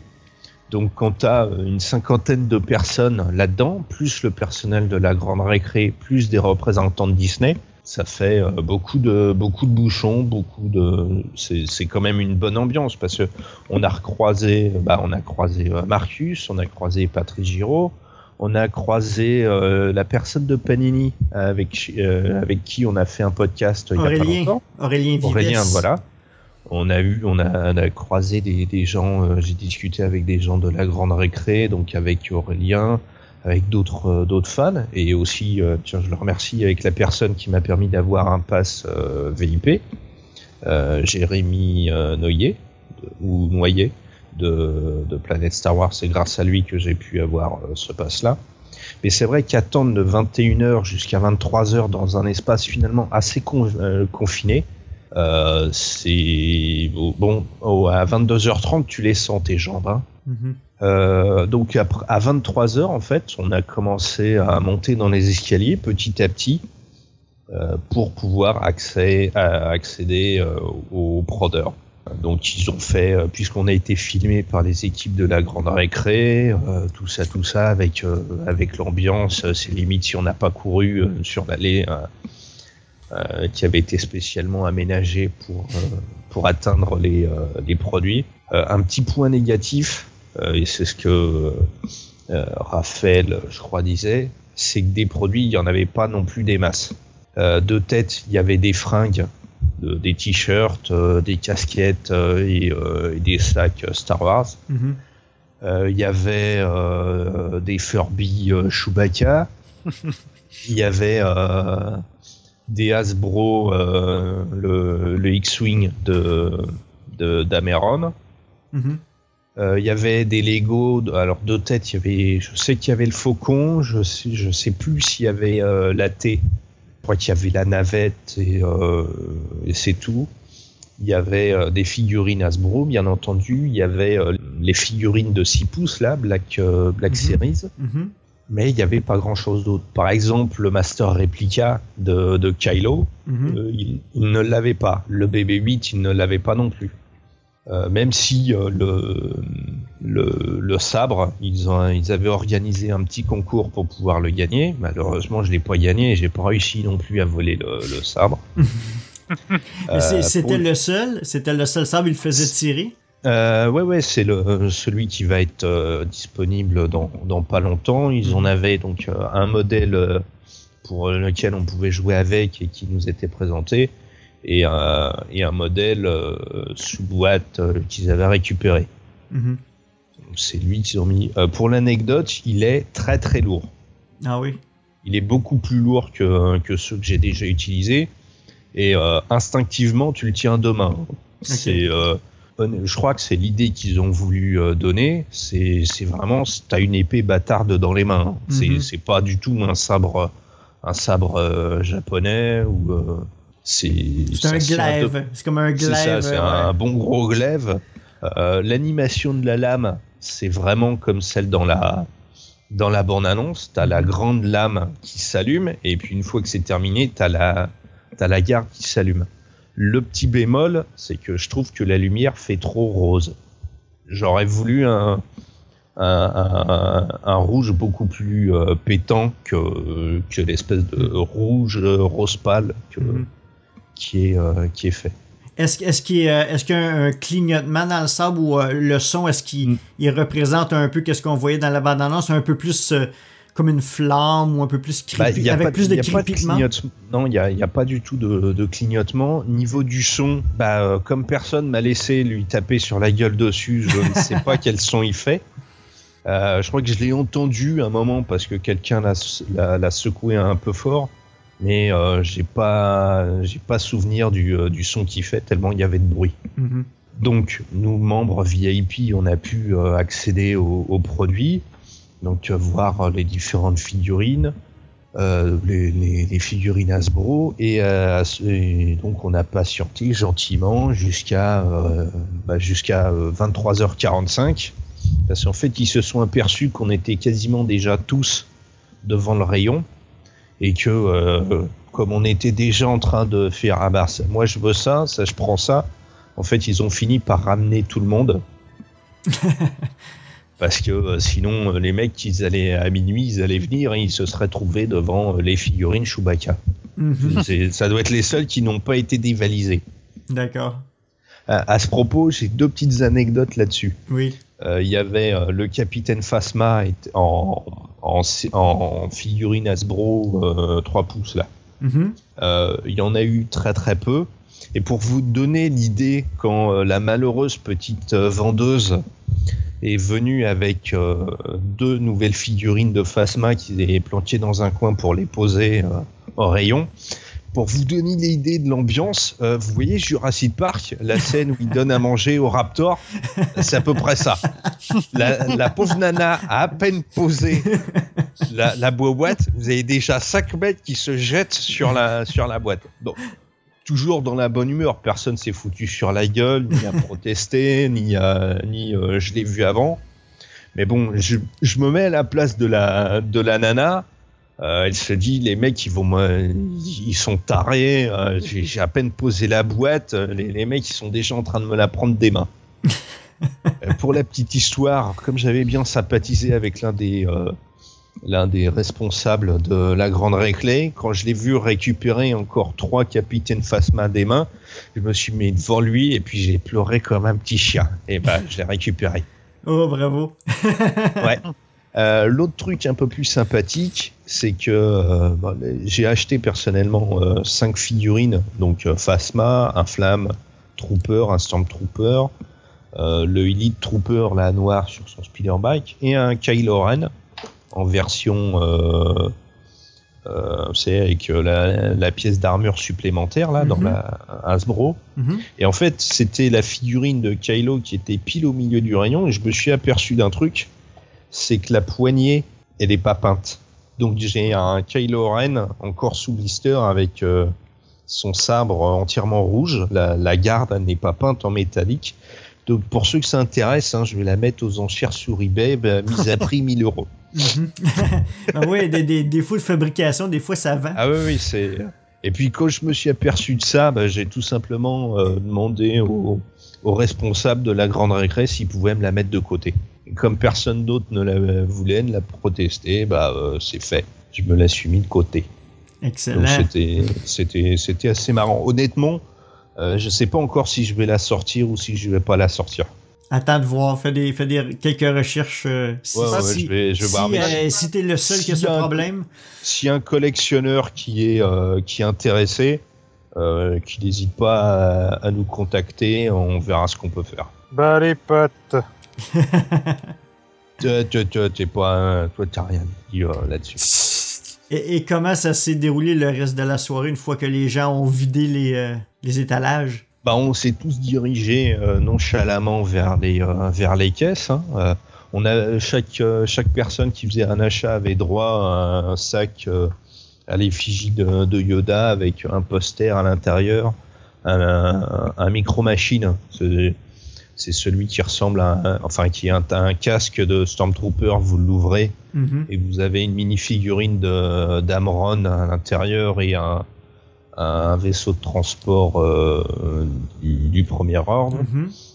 On a un petit dépliant pour les gamins avec quelques jeux pour Rebels.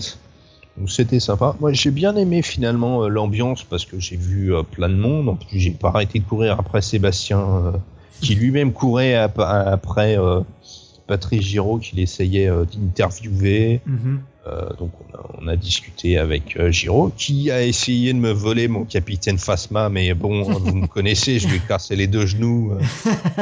Au niveau de l'ambiance, c'était bien. Après, c'est vrai que j'aurais aimé qu'il y ait beaucoup plus de produits. Pas forcément pour les acheter, mais pour les voir.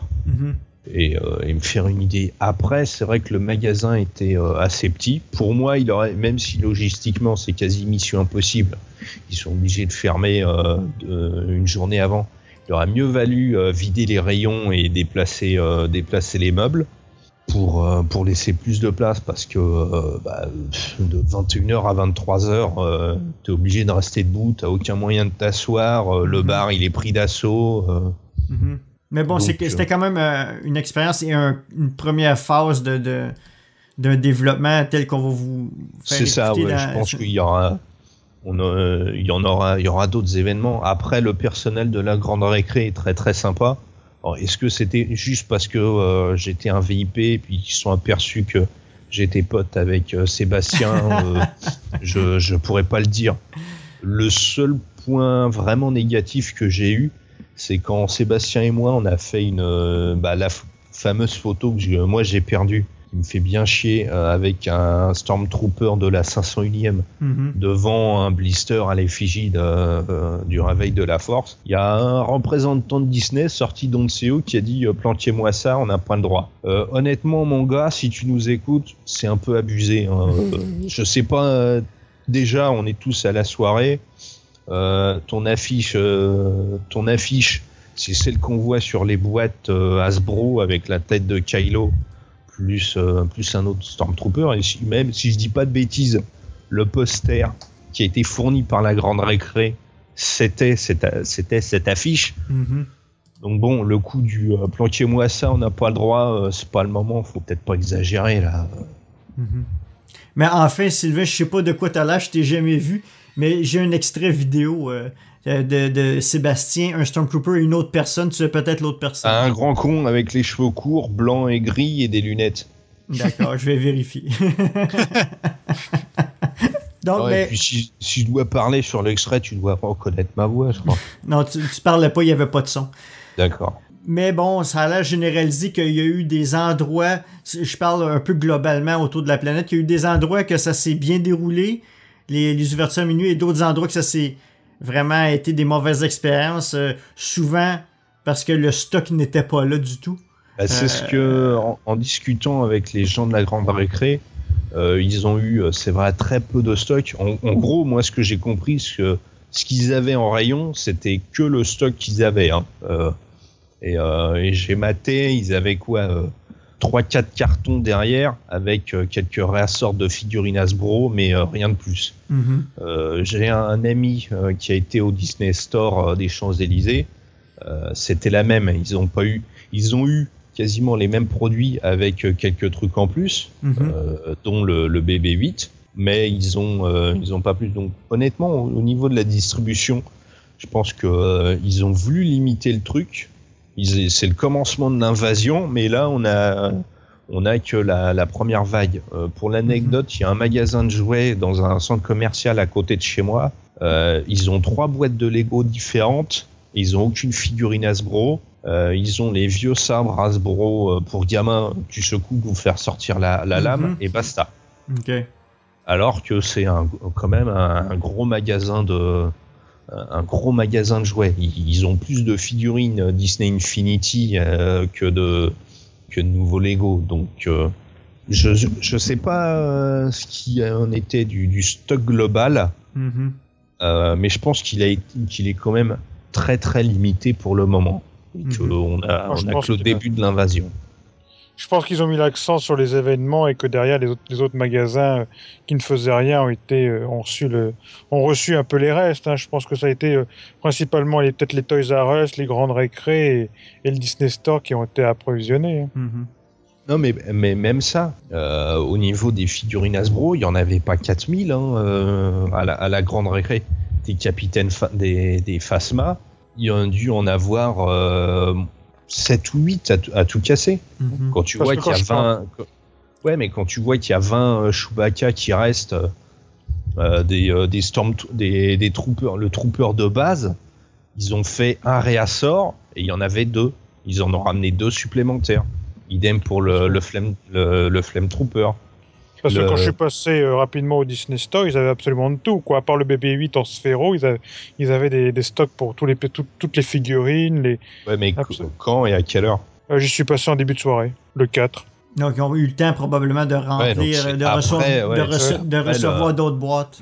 Je pense que pour la soirée, ils avaient leur stock qui était quand même assez limité.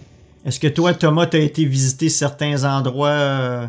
le 4 ou le 5? Ouais, comme je vous disais tout à l'heure, là, je me suis mis en mute justement parce que moi pour l'instant j'ai encore j'ai pas fait de magasin, j'ai pas eu le temps là depuis jeudi. Quand je vous entends parler, par contre j'ai été voir les vidéos, hein, mais vraiment j'ai hâte d'y aller quoi.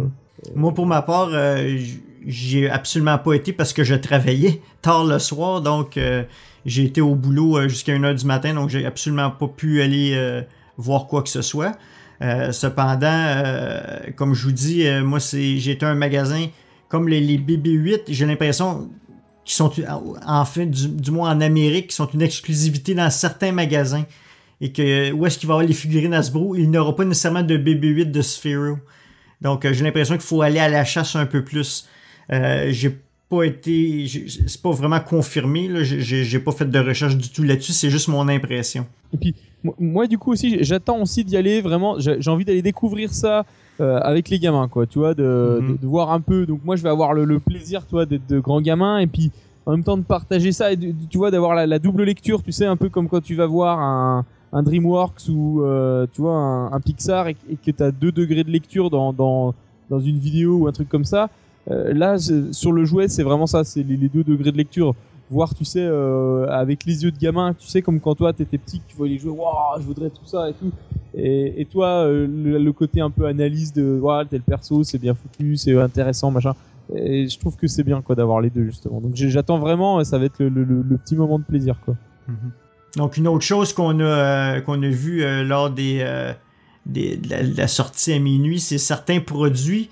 On ira pas dans le détail, mais il y a certains produits comme des masques et certaines grandes figurines qui mentionnent des informations sur le film et des lignes de texte qui vont être dites dans le film. On ira pas en détail. Je vais peut-être mettre les liens dans la description sur le site si vous voulez les écouter.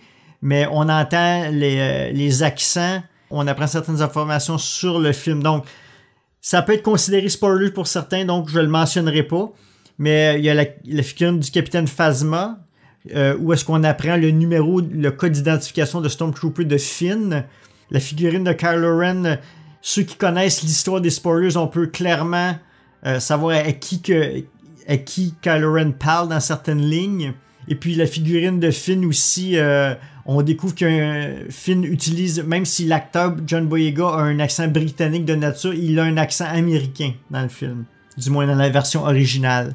Donc vous pourrez aller voir ces liens-là.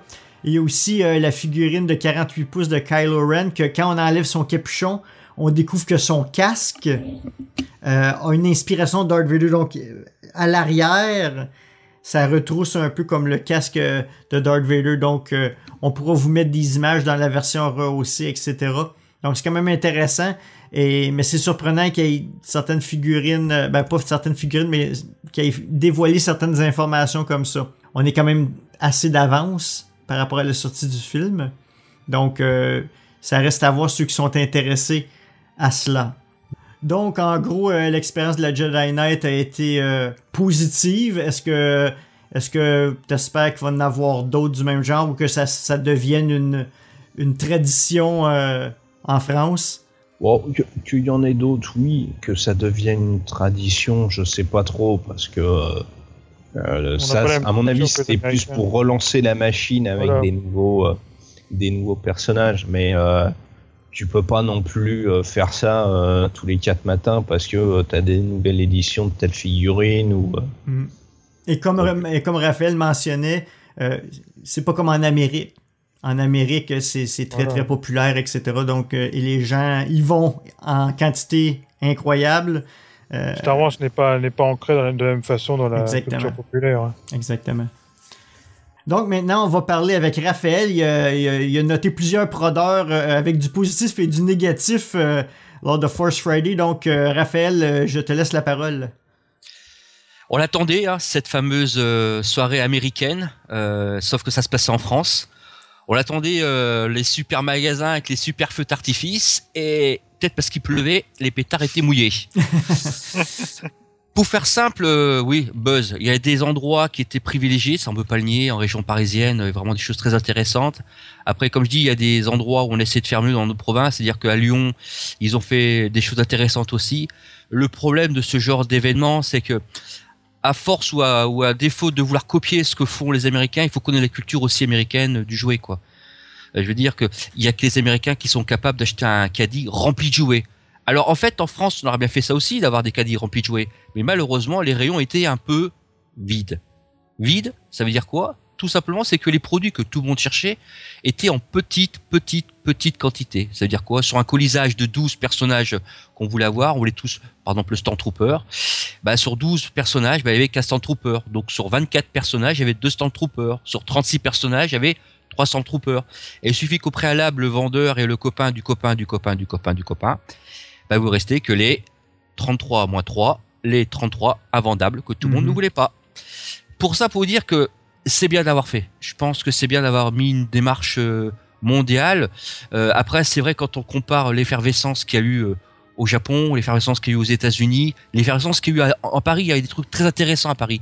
À la Grande Récré, avec le travail qu'a fait Patrice Giraud et toute l'équipe de la Grande Récré, avec le Toys R Us qui a mis les choses ensemble. Mais la difficulté, c'est que ça reste vraiment éphémère et dans des lieux très, très précis, très concis. Je prends juste un exemple, la Grande Récré perdue à fin fond le truc, ou Toys R Us perdu. Personne va venir à minuit, à un jeudi, pour acheter du Star Wars. Mais bon, on l'a fait. On l'a fait, on a vu plein de nouveaux produits. Ceux qui voulaient pas savoir les nouveaux personnages trop tard, ils y étaient tous. Ceux qui voulaient pas connaître l'histoire, je crois qu'ils ont été un peu déphasés, parce qu'on a vu quand même des personnages qu'on savait même pas qu'ils existaient.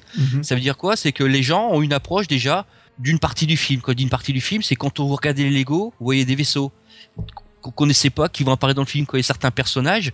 Vous allez sur le site de Disney Store ou sur d'autres sites, il y a des personnages où on découvre aussi bien leur rôle, leur nom, que leur pratiquement ce qu'ils vont faire dans le film. Donc ça c'est intéressant dans le sens où que ceux qui voulaient pas spoiler, il faut surtout pas acheter les jouets quoi. Je crois que c'est ce que je peux dire quoi.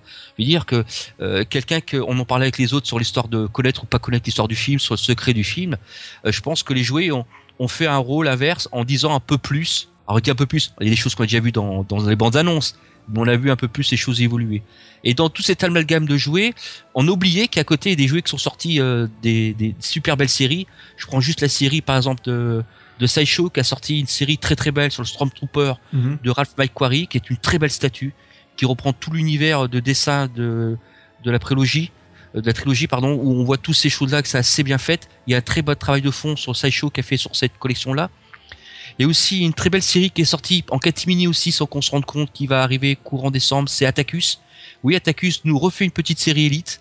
C'est une série de petits personnages d'une hauteur de 18 cm, peut-être que je me trompe dans les dimensions, où on retrouve en fait la série 1 d'Atticus, le fameux Dark Vador qui marche, qui reste une pièce mythique qu'on trouve encore sur eBay à 800 €, avec ses Stormtroopers. Là, il y a une série un peu plus accessible, à 33 ou 40 € suivant les personnages. Il y a eu aussi des choses assez marrantes. Je prends juste un exemple. Moi, ce qui me fait mourir, on l'évoquait tout à l'heure sur les spoilers. Par exemple, Crocs a sorti une série de 4 paires de chaussures. Si vous voulez pas qu'on parle de BB-8, n'allez pas des magasins de chaussures, quoi. Voilà, je veux dire. Chewbacca, moi, ça m'a fait mourir de rire. Il y a même les poils qui ressortent sur les côtés, quoi. Tout à fait. Je veux dire, il y a quand même des choses et des produits qui sortent un peu du quotidien. Bon, après, ce que je disais, attention à l'avalanche, quoi. L'avalanche de produits. C'est-à-dire que j'ai regardé déjà sur les distributeurs, les catalogues distributeurs, j'ai regardé les commandes. BB-8, on va en manger. Hein. Si qui ne sait pas que BB-8 existe, c'est non seulement qu'il boit pas de café, qu'il mange pas dans l'assiette BB-8, qu'il se lave pas dans les serviettes BB-8, qu'il a pas les chaussettes BB-8, qu'il a pas le slip BB-8, qu'il a pas les chaussures BB-8. Je vais vous dire qu'on va en manger. Voilà. C'est le nouveau R2D2. Si c'est le nouveau RDD2, alors on va pas spoiler parce qu'on sait pas encore son rôle dans le film. Est-ce que tu vas changer ton nom et devenir BB-8 Builders maintenant? Non, parce que en contenance, une gourde de BB-8 ne contient moins d'alcool qu'un R2D2. Oui, c'est un tonneau contre la fiole. Ouais. Voilà, contre la fiole, je préfère comme le tonneau. Et paradoxalement, ce que tu dis, je t'interroge justement parce que on apprend que le BB-8 il est en rupture partout et tu dis qu'il y en a trop. Alors, je sais pas moi si tant que l'offre elle correspond à la demande. Rupture. C'est ce que j'ai regardé juste avant de faire l'émission. J'étais voir certains sites que je vais pas citer qui commencent par un A et qui est une grande dame qui chevauche un cheval avec un sein à l'air, Amazon par exemple, pour pas citer. Il y est disponible. D'accord, mais sur les sites référents, on le trouve pas. Je sais que chez Boulanger, il est disponible. Je sais que sur certains partenaires, il est disponible. Je parle du Sphero, hein, la partie interactive, vraiment le petit. Après, les autres, qui étaient au départ limités à des sorties aux États-Unis comme Target, on les retrouve. On a cliqué tout à l'heure en parlant avant de préparer l'émission. Vous allez sur Disney Store, on les trouve. Donc je pense que la pénurie fait partie du buzz aussi. Par contre, le Sphero, je pense qu'il est plus épuisé qu'on le croit, parce que j'y suis allé, même moi, j'y suis allé parce que j'ai pas eu le temps d'aller faire l'ouverture à minuit, donc je suis allé le lendemain, parce que je faisais un tour sur les champs, donc je suis passé dans le Disney Store, et ils avaient déjà tout vendu, c'était épuisé, c'est déjà épuisé sur le site de Disney, il en restait plus que quelques-uns sur le site de la Fnac, le soir même je l'ai commandé, le lendemain c'était déjà marqué sous réserve de disponibilité, et je crois qu'il y a un vendeur qui m'avait dit qu'il avait été tiré à 10 000 exemplaires dans toute l'Europe, et qui était parti, ils avaient été surpris par le nombre de ventes et qu'il était vraiment sur le point de la rupture. Donc c'est vrai que c'est effectivement, on peut encore le trouver un tout petit peu chez Boulanger, mais je pense qu'il va disparaître dans un ou deux jours, il n'y en aura vraiment plus. Et donc effectivement, on m'a dit qu'il y aura peut-être une nouvelle édition, mais après, est-ce qu'ils vont vraiment le faire ou pas? Parce que ce sera vraiment un truc super limité ou pas? Mais la grosse question. Est-ce qu'on en aura pour Noël, quoi? Si jamais ils les finissent tous, c'est quoi, Raphaël, le délai, on va dire, pour reproduire une série de BB-8 ou n'importe quel jouet? Le gars chez Disney m'avait dit entre 3 semaines et 1 mois. Ouais, c'est ça, 3 semaines et 1 mois. Oui, donc là, même si jamais les mecs ils sont sold out, ils peuvent toujours en refaire pour Noël, quoi. Ouais, mais est-ce que c'est un vrai sold out? Est-ce que c'est pas un sold out d'une production qui est déjà faite pour relancer d'autres produits après? Parce que tu vois, là, en même temps qu'on fait l'émission, je suis sur Amazon, il est disponible. Voilà. À 169 €, j'ai cliqué dessus, j'ai rempli mon panier disponible. Et j'en ai bizarre deux. parce que si je suis allé tout à l'heure, c'était marqué bientôt disponible. Bah moi, il est disponible.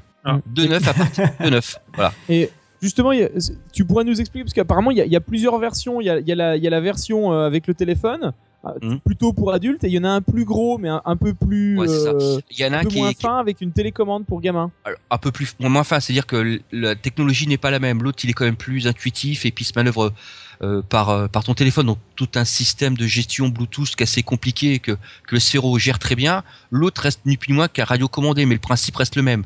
C'est sûr que tu n'auras pas la finesse du déplacement du petit avec l'interactivité qui consiste à faire les caméras, qui consiste à faire le message en 3D, que dans le grand modèle qui, un peu plus à une échelle, on va dire, allez, un quart, on va dire, qui lui fait la même chose, quoi. Il se déplace, mais il se déplace seulement. Voilà.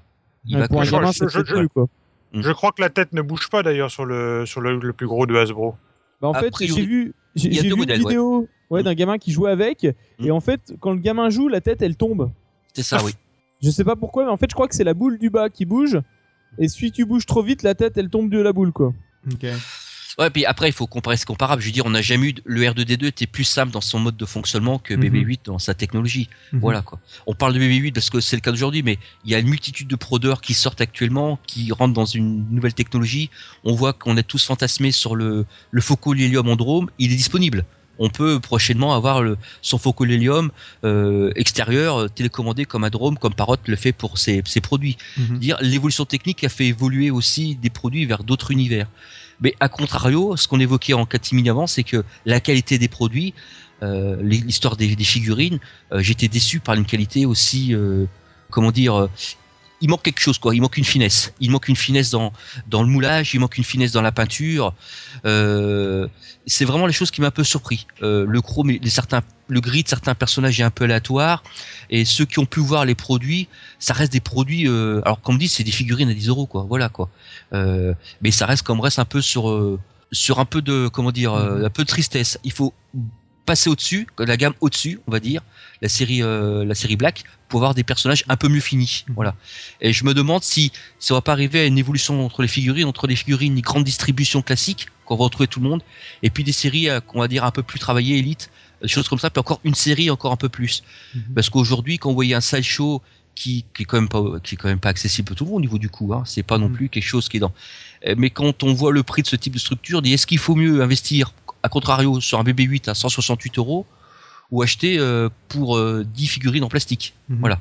Mais Raphaël, est-ce que tu penses que c'est le fait que certains producteurs ont eu accès très tard à l'information puis ont tout simplement pas eu le temps de bien produire les figurines ou quoi que ce soit?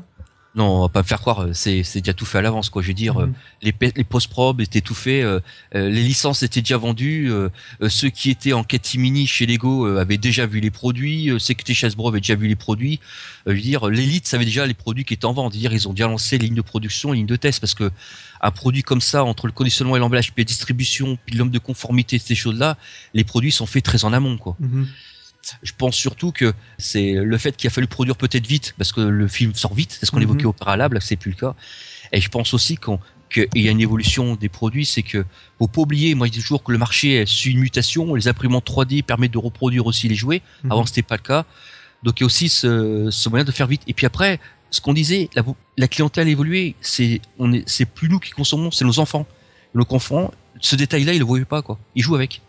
Tu vois, je veux dire, nous, ouais, carrément, nos enfants, quand je leur dis, tu vois, c'est mal peint, lui, il comprend pas, il dit non, il est génial, quoi. Regarde, tu peux mettre ses jambes comme ça et comme ça. Et moi, je dis, mais non, regarde. Et il dit, non, mais papa, non.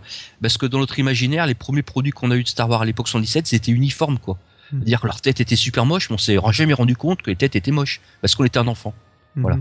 Et c'est pour ça que maintenant, avec l'âge, on se rend plus, les adultes vont plus vers des choses un peu plus évoluées, du bon Atacus ou du bon Sideshow ou d'autres enseignes. Et puis le Hasbro a tendance à faire de la grande distribution aussi. C'est pas péjoratif, hein. Ou bien que Disney vive et qui fasse leur investissement en achetant la licence. Et on va sur ce genre de choses, quoi. À l'image du sabre laser en plastique par rapport à un beau sabre laser que tu avais au préalable, qui s'allumait crescendo, effectivement. Je pense que c'est une évolution vers laquelle on va tenter d'aller. Séparation dans le terme de produits. Bah c'est sûr, parce que là, justement, pendant que vous parliez, j'ai regardé rapidement une vidéo justement du BB8 de Hasbro, et effectivement, dès qu'il se cogne un tout petit peu sur quelque chose, la tête voilà, donc c'est vraiment même ça, je trouve que c'est un peu incroyable, alors qu'on voit bien que le petit BB-8 de Sphero, bah, il est plus compliqué, mais il est vraiment bien réussi, et la tête tient le coup, et pas la même cible, quoi. C'est pas la même cible, c'est ça. Un enfant, c'est pour jouer avec, il va taper dedans, quoi. Je veux dire, voilà, quoi. Et il va se casser la figure une fois. Je trouve que la tête, elle se sépare du corps vraiment trop facilement pour un Hasbro, quand même. C'est à peine, dès que on voyait le droïde cogner la jambe du gamin, ça y est, la tête, elle se faisait la malle. Donc c'est vrai que ça fait un peu mal. On sent vraiment qu'Hasbro, comme tu disais, on dirait qu'il a vraiment sorti ça un peu à la va-vite. Alors qu'au moins, les petits Sphero, ils ont vraiment mis... évidemment, c'est pas, comme vous dites, c'est pas les mêmes consommateurs, mais c'est vrai qu'on sent vraiment un désir d'avoir fait un produit plus résistant et beaucoup plus adapté pour ce qu'on va en faire, nous. C'est comme là, comme disait Raphaël, il y a effectivement la partie pour enfants et la partie pour adultes, justement, les versions supérieures.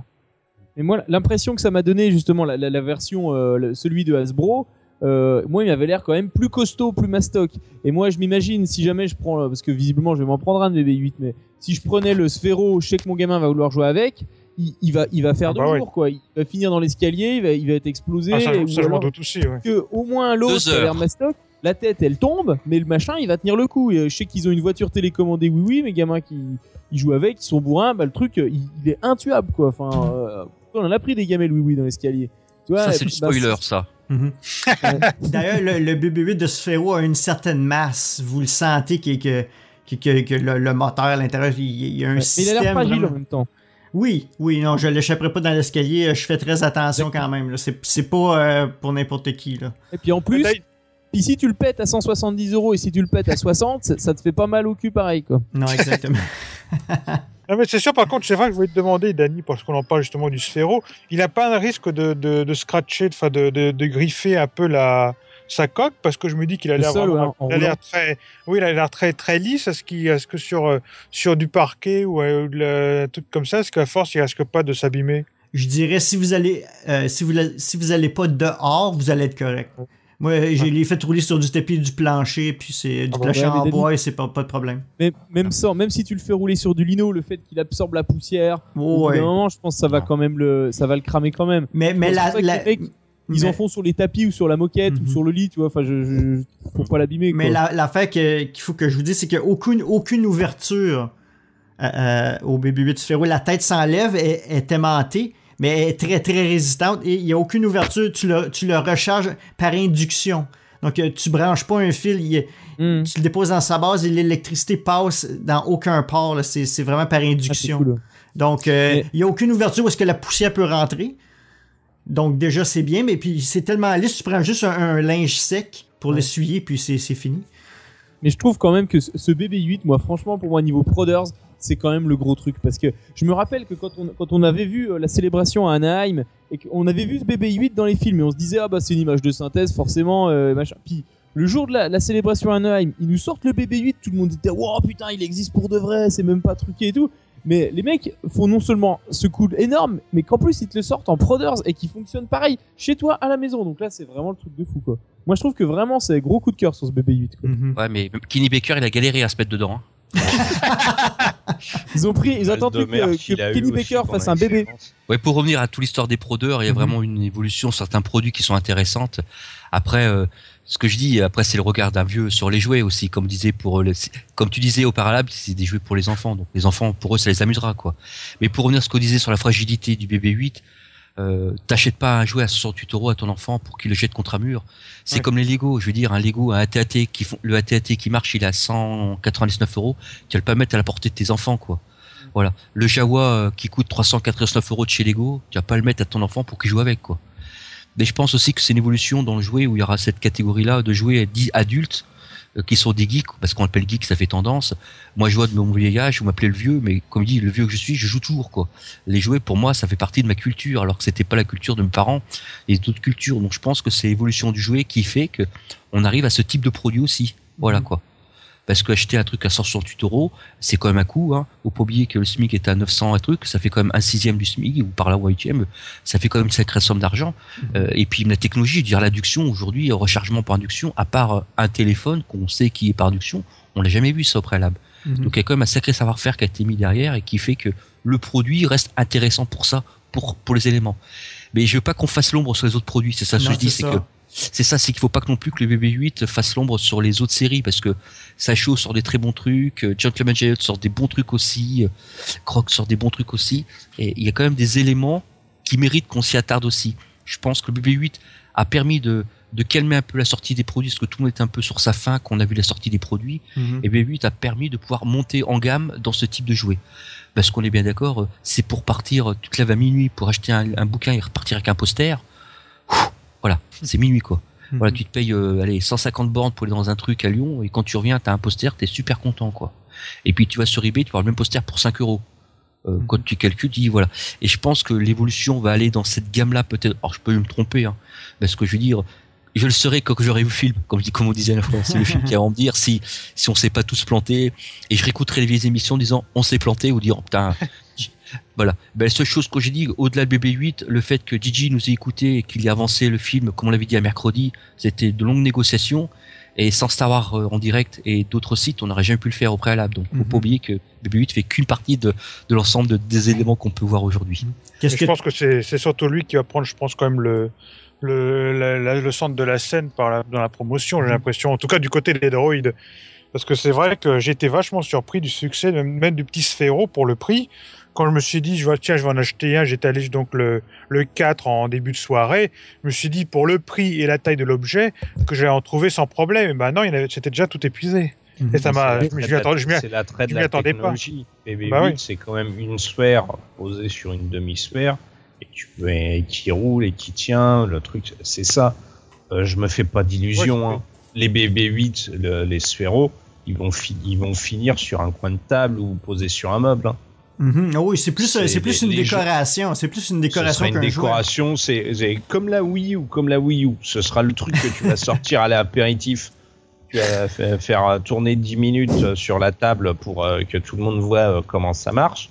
C'est magique, ça marche. Et puis basta. Des trucs qui vont prendre Sylvain, quand tu parles de Wii U, fais attention parce qu'il y a certains qui ont vendu leur enfant pour acheter une Wii U, tu sais. Ils sont cons.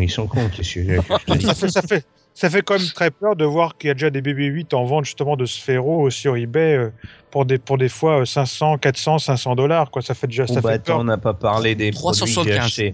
375. Ouais. Le moins cher. J'en ai vu un 500. Ouais. Par curiosité, j'avais cherché. Ouais. Là, il a 375. Mais moi, j'ai été quand même impressionné par les ensembles Lego. J'ai bien aimé le X-Wing, le transport de premier ordre, etc. C'est quand même, on parle beaucoup du Sphero, mais comme tu dis, Raphaël, les 7 Lego qui ont sorti, même la navette de Kylo Ren, sont vraiment impressionnantes. Ouais, et puis comme disait, en Lego, ce qui est impressionnant, c'est le AT, quoi. Ils ont fait un AT qui marche. Voilà. Qu'on avait pas...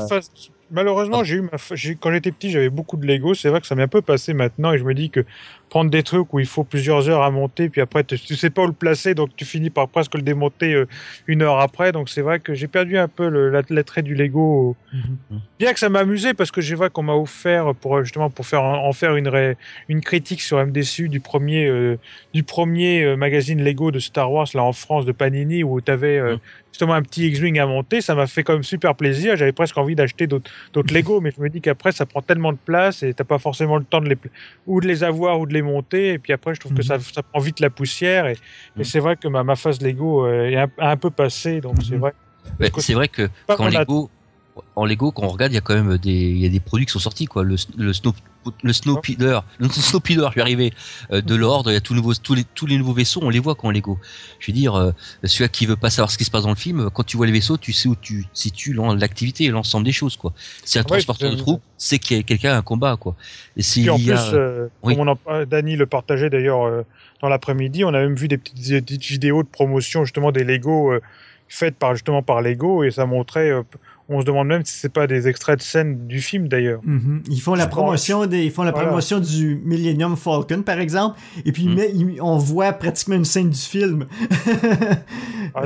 Animée en Lego. Cette vidéo là. Regardez sur la page Facebook de Star Wars en direct, j'ai mis un lien. Ouais, mais quand tu vois par exemple dans les Lego, par exemple tu vois rien que les titres, hein, t'as les vaisseaux du premier ordre, Oui. t'as les vaisseaux de l'ordre magique, t'as les vaisseaux des choses comme ça. Tu vois déjà qu'il y a une évolution quoi. Et tiens, c'est quoi ça? Pourquoi il dit ça? Pourquoi il dit ça? Donc il y a bien des choses qui permettent de dire ouais. Et je te disais, Lego il a fait des très bons trucs et vous regarderez aussi il y a les costumes. Je dis à nouveau là qui sort. Je prends l'exemple du pistolet des Nerf. Nerf a fait des super beaux pistolets aussi. Quand on lance oublier qu'il y a ce type de produit et je pense qu'on a ça a un peu galvaudé en fait. Le BB-8 a un peu mis de côté les autres produits. Je pense aussi parce que bon évidemment on n'est pas tous des pairs, donc c'est vrai qu'on va plus vers les produits haut de gamme. Donc c'est vrai que toi tu vois plus, c'est comme Thomas, vous voyez plus ça du côté père de famille où vous allez voir peut-être plus des jouets justement pour vos enfants. Alors que nous évidemment Dany, Sylvain et moi-même on va plutôt voir les trucs de plus haute qualité parce qu'on n'a pas de famille, je veux dire. Bah, vous en avez de la chance. Ouais, mais le fait aussi que je collectionne pas les figurines du tout, j'ai même pas pensé en acheter des figurines 3 pouces et 3 quarts ou même les nouveaux Black Series, les 6 pouces, etc. J'y pense même pas et ça m'intéresse pas. Donc, moi-même, je suis pas figurine, mais c'est vrai que je crois que je vais me laisser comme tenter par Rey et son BB-8, ainsi que celle de Finn, justement, en version Elite, je crois, donc un peu plus grande que les normales.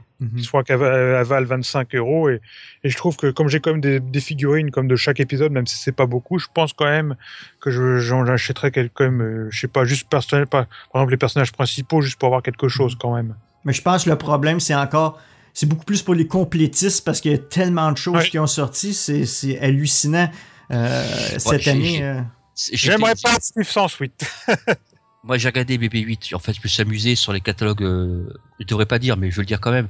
Les catalogues distributeurs, j'ai accès à la base de données des catalogues distributeurs pour les jouer, pour passer les commandes pour d'autres magasins que je côtoie. J'ai fait BB-8 entre midi et 14h. Eh ben, c'est inimaginable. C'est inimaginable, quoi. C'est-à-dire que ils ont vraiment décliné sur tout ce qui pouvait être imaginable dans cette gamme de produits. Tu vois. Alors que par exemple le pistolet de Nerf de Luke Stormtrooper, le Nerf de Stormtrooper, tout le monde a rêvé d'avoir ce flingue, mais il existe. Pourtant il est passé inaperçu. Tu vois, on en parle pas souvent. Et je veux dire, qu'est-ce qui a pas rêvé d'avoir le pistolet d'un Stormtrooper, le fusil d'assaut Stormtrooper en Nerf, quoi. Voilà. Et ces choses-là paraissent disparaître. L'arbalète de Chewbacca, qu'est-ce qui a pas rêvé d'avoir l'arbalète de Chewbacca, quoi. Et pourtant, tout ça est passé à la trappe parce que c'était un peu mis de côté, où tout le monde a vu l'aspect BB-8 et sans doute a oublié le reste. Je sais pas après si c'est parce que c'est l'aspect nouveau aussi qui fait qu'on pense qu'à ça. Mais je pense qu'il y a eu beaucoup Sphero a investi beaucoup en marketing versus peut-être Hasbro. On n'a pas vu beaucoup de commerciaux d'Hasbro ou même de Nerf ou peu importe. Comparativement à Sphero, ils ont mis le paquet. Sphero, c'est eux qui ont créé le système pour le vrai BB-8. Ils l'ont montré à Célébration. Ils ont fait un beau petit vidéo pour la sortie du jouet, etc. Ils ont investi beaucoup d'argent pour la promotion. Et après, c'est différent. Je veux dire, Sphero, c'est une entité mondiale qui travaille uniquement tout seul, alors que Disney, c'est découpé en plusieurs groupes, quoi. C'est comme Hasbro, t'as Hasbro Allemagne, Hasbro France, Hasbro Europe, Hasbro machin truc. C'est comme Disney. Disney Belgique fait pas la même chose que Disney truc, qui fait pas ces choses-là, et ça prête à conflit. Je pense aussi qu'ils ont été pris de court aussi par le succès de BB-8, parce que je sais pas du tout s'ils pouvaient s'y attendre. Et je pense que c'est en voyant les réactions des fans à travers le premier teaser qu'ils ont réalisé qu'ils tenaient peut-être le filon. Et c'est pour ça qu'ils l'ont mis un peu partout, parce qu'ils ont vu que les fans étaient vraiment, tous les gens étaient attirés par ce nouveau petit droïde. Ils ont dit dire, on va en mettre à toutes les sauces, et ils en ont peut-être trop fait au final. Mais si je peux suggérer quelque chose, moi, j'ai été chanceux de l'avoir mon BB-8 parce que j'étais sur la route parce que j'allais voir de la famille et j'avais 4 heures de route en voiture à faire. Donc j'étais très loin de chez moi. À Ottawa, il n'y avait aucun BB-8, c'était tout vendu. À Montréal, qui est la métropole au Québec, absolument aucun BB-8 de disponible, c'était tout vendu. J'ai été en région, et puis c'est là que j'ai été un Best Buy, pas loin de où est-ce que mes parents habitent. Et puis il y avait sur 12 BB-8 possibles dans l'étalage, il en restait 5. Donc j'en ai pris un, tout simplement. Puis il a fallu que j'aille en région pour en trouver. Probablement que la façon qu'ils distribuaient, ils en donnaient autant à chaque magasin. Sauf que si vous étiez dans un grand centre, ben il y a beaucoup plus de gens qui le veulent que dans une petite ville qui a beaucoup moins de fans qui s'alignent pas pour aller les acheter. D'abord, c'est le cadeau de Noël, hein. Ouais. On va se voir la face. Mm-hmm. Voilà, c'est le cadeau de Noël qu'il fallait avoir, quoi. Mais c'est vrai qu'on parle beaucoup des figurines et tout ça, mais c'est vrai qu'on n'a pas tellement mentionné la partie roman, parce qu'on oublie ça, mais il y a eu les romans derrière qui sont sortis. Mm-hmm. Ouais. Et on pense surtout à Aftermath, mais aussi les 4 romans jeunesse, dont surtout celui qui est le plus intéressant, que j'ai d'ailleurs commandé, qui doit arriver dans la semaine, parce qu'Aftermath n'est toujours pas disponible sur Amazon France, donc ça m'énerve. Donc je me suis rabattu sur le deuxième qui m'intéressait, donc c'est le fameux Lost Stars, aussi, que je vais attendre dans la semaine. Mais c'est vrai que les 3 autres m'intéressent un peu moins, c'est les 3 qui se passent avec nos 3 personnages principaux, donc Han, Leia et Luke, et cela m'intéresse un petit peu moins, mais il y a eu c'était 4 sorties de bouquins, enfin 5 sorties de bouquins aussi le même jour pour le Force Friday. Oui, on en parle un peu moins parce que c'est vrai que la partie littéraire est une partie un peu moins qui intéresse un peu moins les fans, et c'est moins disponible dans les grands magasins comme le Disney. C'est pas disponible du tout, même dans les magasins français comme le Disney Store ou la Grande Récré, parce que comme ce sont des romans en VO, donc c'est sûr qu'on les trouve pas en France. J'ai réussi j'ai tout simplement téléchargé sur mon téléphone le Aftermath. J'ai pas commencé, mais je vais commencer probablement dès demain, là. Mais d'ailleurs, il paraît que l'audiobook de Aftermath est plus facile à apprécier que le roman, parce qu'il paraît que l'auteur John Quending a utilisé une façon d'écrire un peu étrange et qui passe mieux. Genre, c'est quelque chose où apparemment on peut intervertir comme on veut les points et les points-virgules. Alors, il paraît que quand on lit ça directement, certaines phrases ont l'air un peu bizarres et ça passe bien mieux par audiobook. D'accord. Raphaël, est-ce que tu as quelque chose pour conclure toute cette partie de Prodeur digne de mention? Je pense qu'on est qu'au début. On est qu'au début d'une belle aventure. Je pense que les mois vont être riches pour tout le monde, aussi bien en Prodeur qu'en BD, que toutes ces choses-là. Je pense que c'est qu'un beau début, quoi. Là, je vais attendre Disney Infinity, parce que Disney Infinity est aussi intéressante avec tout son pack évolution. Donc normalement, ça devrait arriver dans le mois aussi pour qu'on puisse jouer avec les enfants. Après, c'est comme tout. Là, je vais me contenter déjà de voir. Là, je vais les retourner. Est-ce qu'il y a un grand salon qui se met en place? Il y a le FAC en Belgique qui va arriver, là. Donc, je monte en Belgique 3-4 jours pour faire le point de tout ce qui est, avec sans doute des petites surprises à vous présenter. Excellent. On verra ça la prochaine fois. Et puis, vraiment, c'est encore trop loin, 100 jours. Voilà. En effet. 102 pour moi. Ouais. Donc, c'est tout pour cette 110e édition de Star Wars en direct. Vous pouvez nous rejoindre à l'adresse courriel studio@starwars.direct ou encore visiter notre site web starwars.direct où vous pourrez accéder à notre compte Twitter, notre page Facebook et notre chaîne YouTube. Je vous invite d'ailleurs à y laisser vos questions, commentaires. On n'a pas vraiment eu le temps de répondre à certains commentaires des fans. Donc, on va essayer d'y revenir dans une future émission. Vous pouvez aller les consulter par contre sur notre site web. Dans chaque article, vous pouvez laisser des commentaires en dessous de l'article et puis c'est là que vous pouvez les lire, et sur la page YouTube aussi. Je voudrais remercier mes collaborateurs. Donc, Henri, comment les gens peuvent-ils te rejoindre sur Internet? Alors, la meilleure façon, ça peut être très bien de Facebook à Henri Levental, sur Twitter à l'usager Dalsk, ou alors sur le site de cinéma Breaking News. Parfait. Et toi, Thomas? Bien moi, donc, Atom and Roses sur Facebook. Excellent. Toi, Sylvain, comment les gens peuvent te rejoindre? Alors moi, sur le site Gamerlive, sur Facebook, sur Sylvain Morgan, sur Twitter, sur @Sylvain Gamerlive, c'est tout. Et puis sur Star Wars en direct et Synclan. Excellent. Merci Raphaël. Comment les gens peuvent te rejoindre sur Internet? Sur ma page Facebook, tout simplement. Donc je crois ma page Facebook, tout simplement Raphaël Gonneau. Donc Raphaël. Par mail, s'ils le veulent, donc c'est raphaël71@meetinbox.net. Et puis après, sur Star Wars en direct comme ça, et puis dans la rue, ou voilà, si vous êtes quelqu'un qui est un peu plus large que haut, et qui est un peu bizarre, et qui parle tout seul, vous pouvez dire ça va être lui. Voilà. On peut inviter les gens à aller te rencontrer à la convention FACT. À fac, je dirais à quoi je mettrai genre un t-shirt, mais je donnerai comme un billet. Ce sera dans un stand bien précis où les gens pourront me voir parce que je vais essayer d'aller voir un des plus gros revendeurs de jouets qui dédicace en fait. C'est quelqu'un qui a une émission, un show télé américain où il traverse toutes les États-Unis à acheter des collections. Il sera présent. Donc c'est aussi par là. Et puis après, je dirais normalement je serai sur le salon au R2 Builder et sans vouloir vendre la mèche, passer donc au fac R2 Builder, ils avoir une surprise. Voilà. Excellent. Merci Raphaël. À bientôt. Merci à vous tous. Pour ma part, sur Twitter, à l'usager Danny Pépin, DANYPEPIN en un seul mot. C'est là que je laisse la majorité de mes commentaires. Ça va en direct, je recherche des éditeurs sonores et vidéo ainsi qu'un collaborateur ou collaboratrice québécoise. Donc, je vous invite à visiter notre page recrutement que je vais mettre à jour sous peu et pas tout à fait à jour encore. Donc, je vous invite à aller visiter ça. Notre prochaine émission devrait être le Star Wars en direct 111. Surveillez notre page Facebook et Twitter pour une annonce prochaine. Je voudrais finalement remercier nos partenaires Mint Inbox, Star Wars Holonet, Siteclan.net, Planète Star Wars, Star Wars Universe et le Réveil des fans pour nous faire de la publicité. Et puis, donc, de la part de Henri, Raphaël, Thomas, Sylvain et moi-même, merci d'avoir été à l'écoute de Star Wars en direct, la voix du fandom Star Wars, et que la force soit avec vous.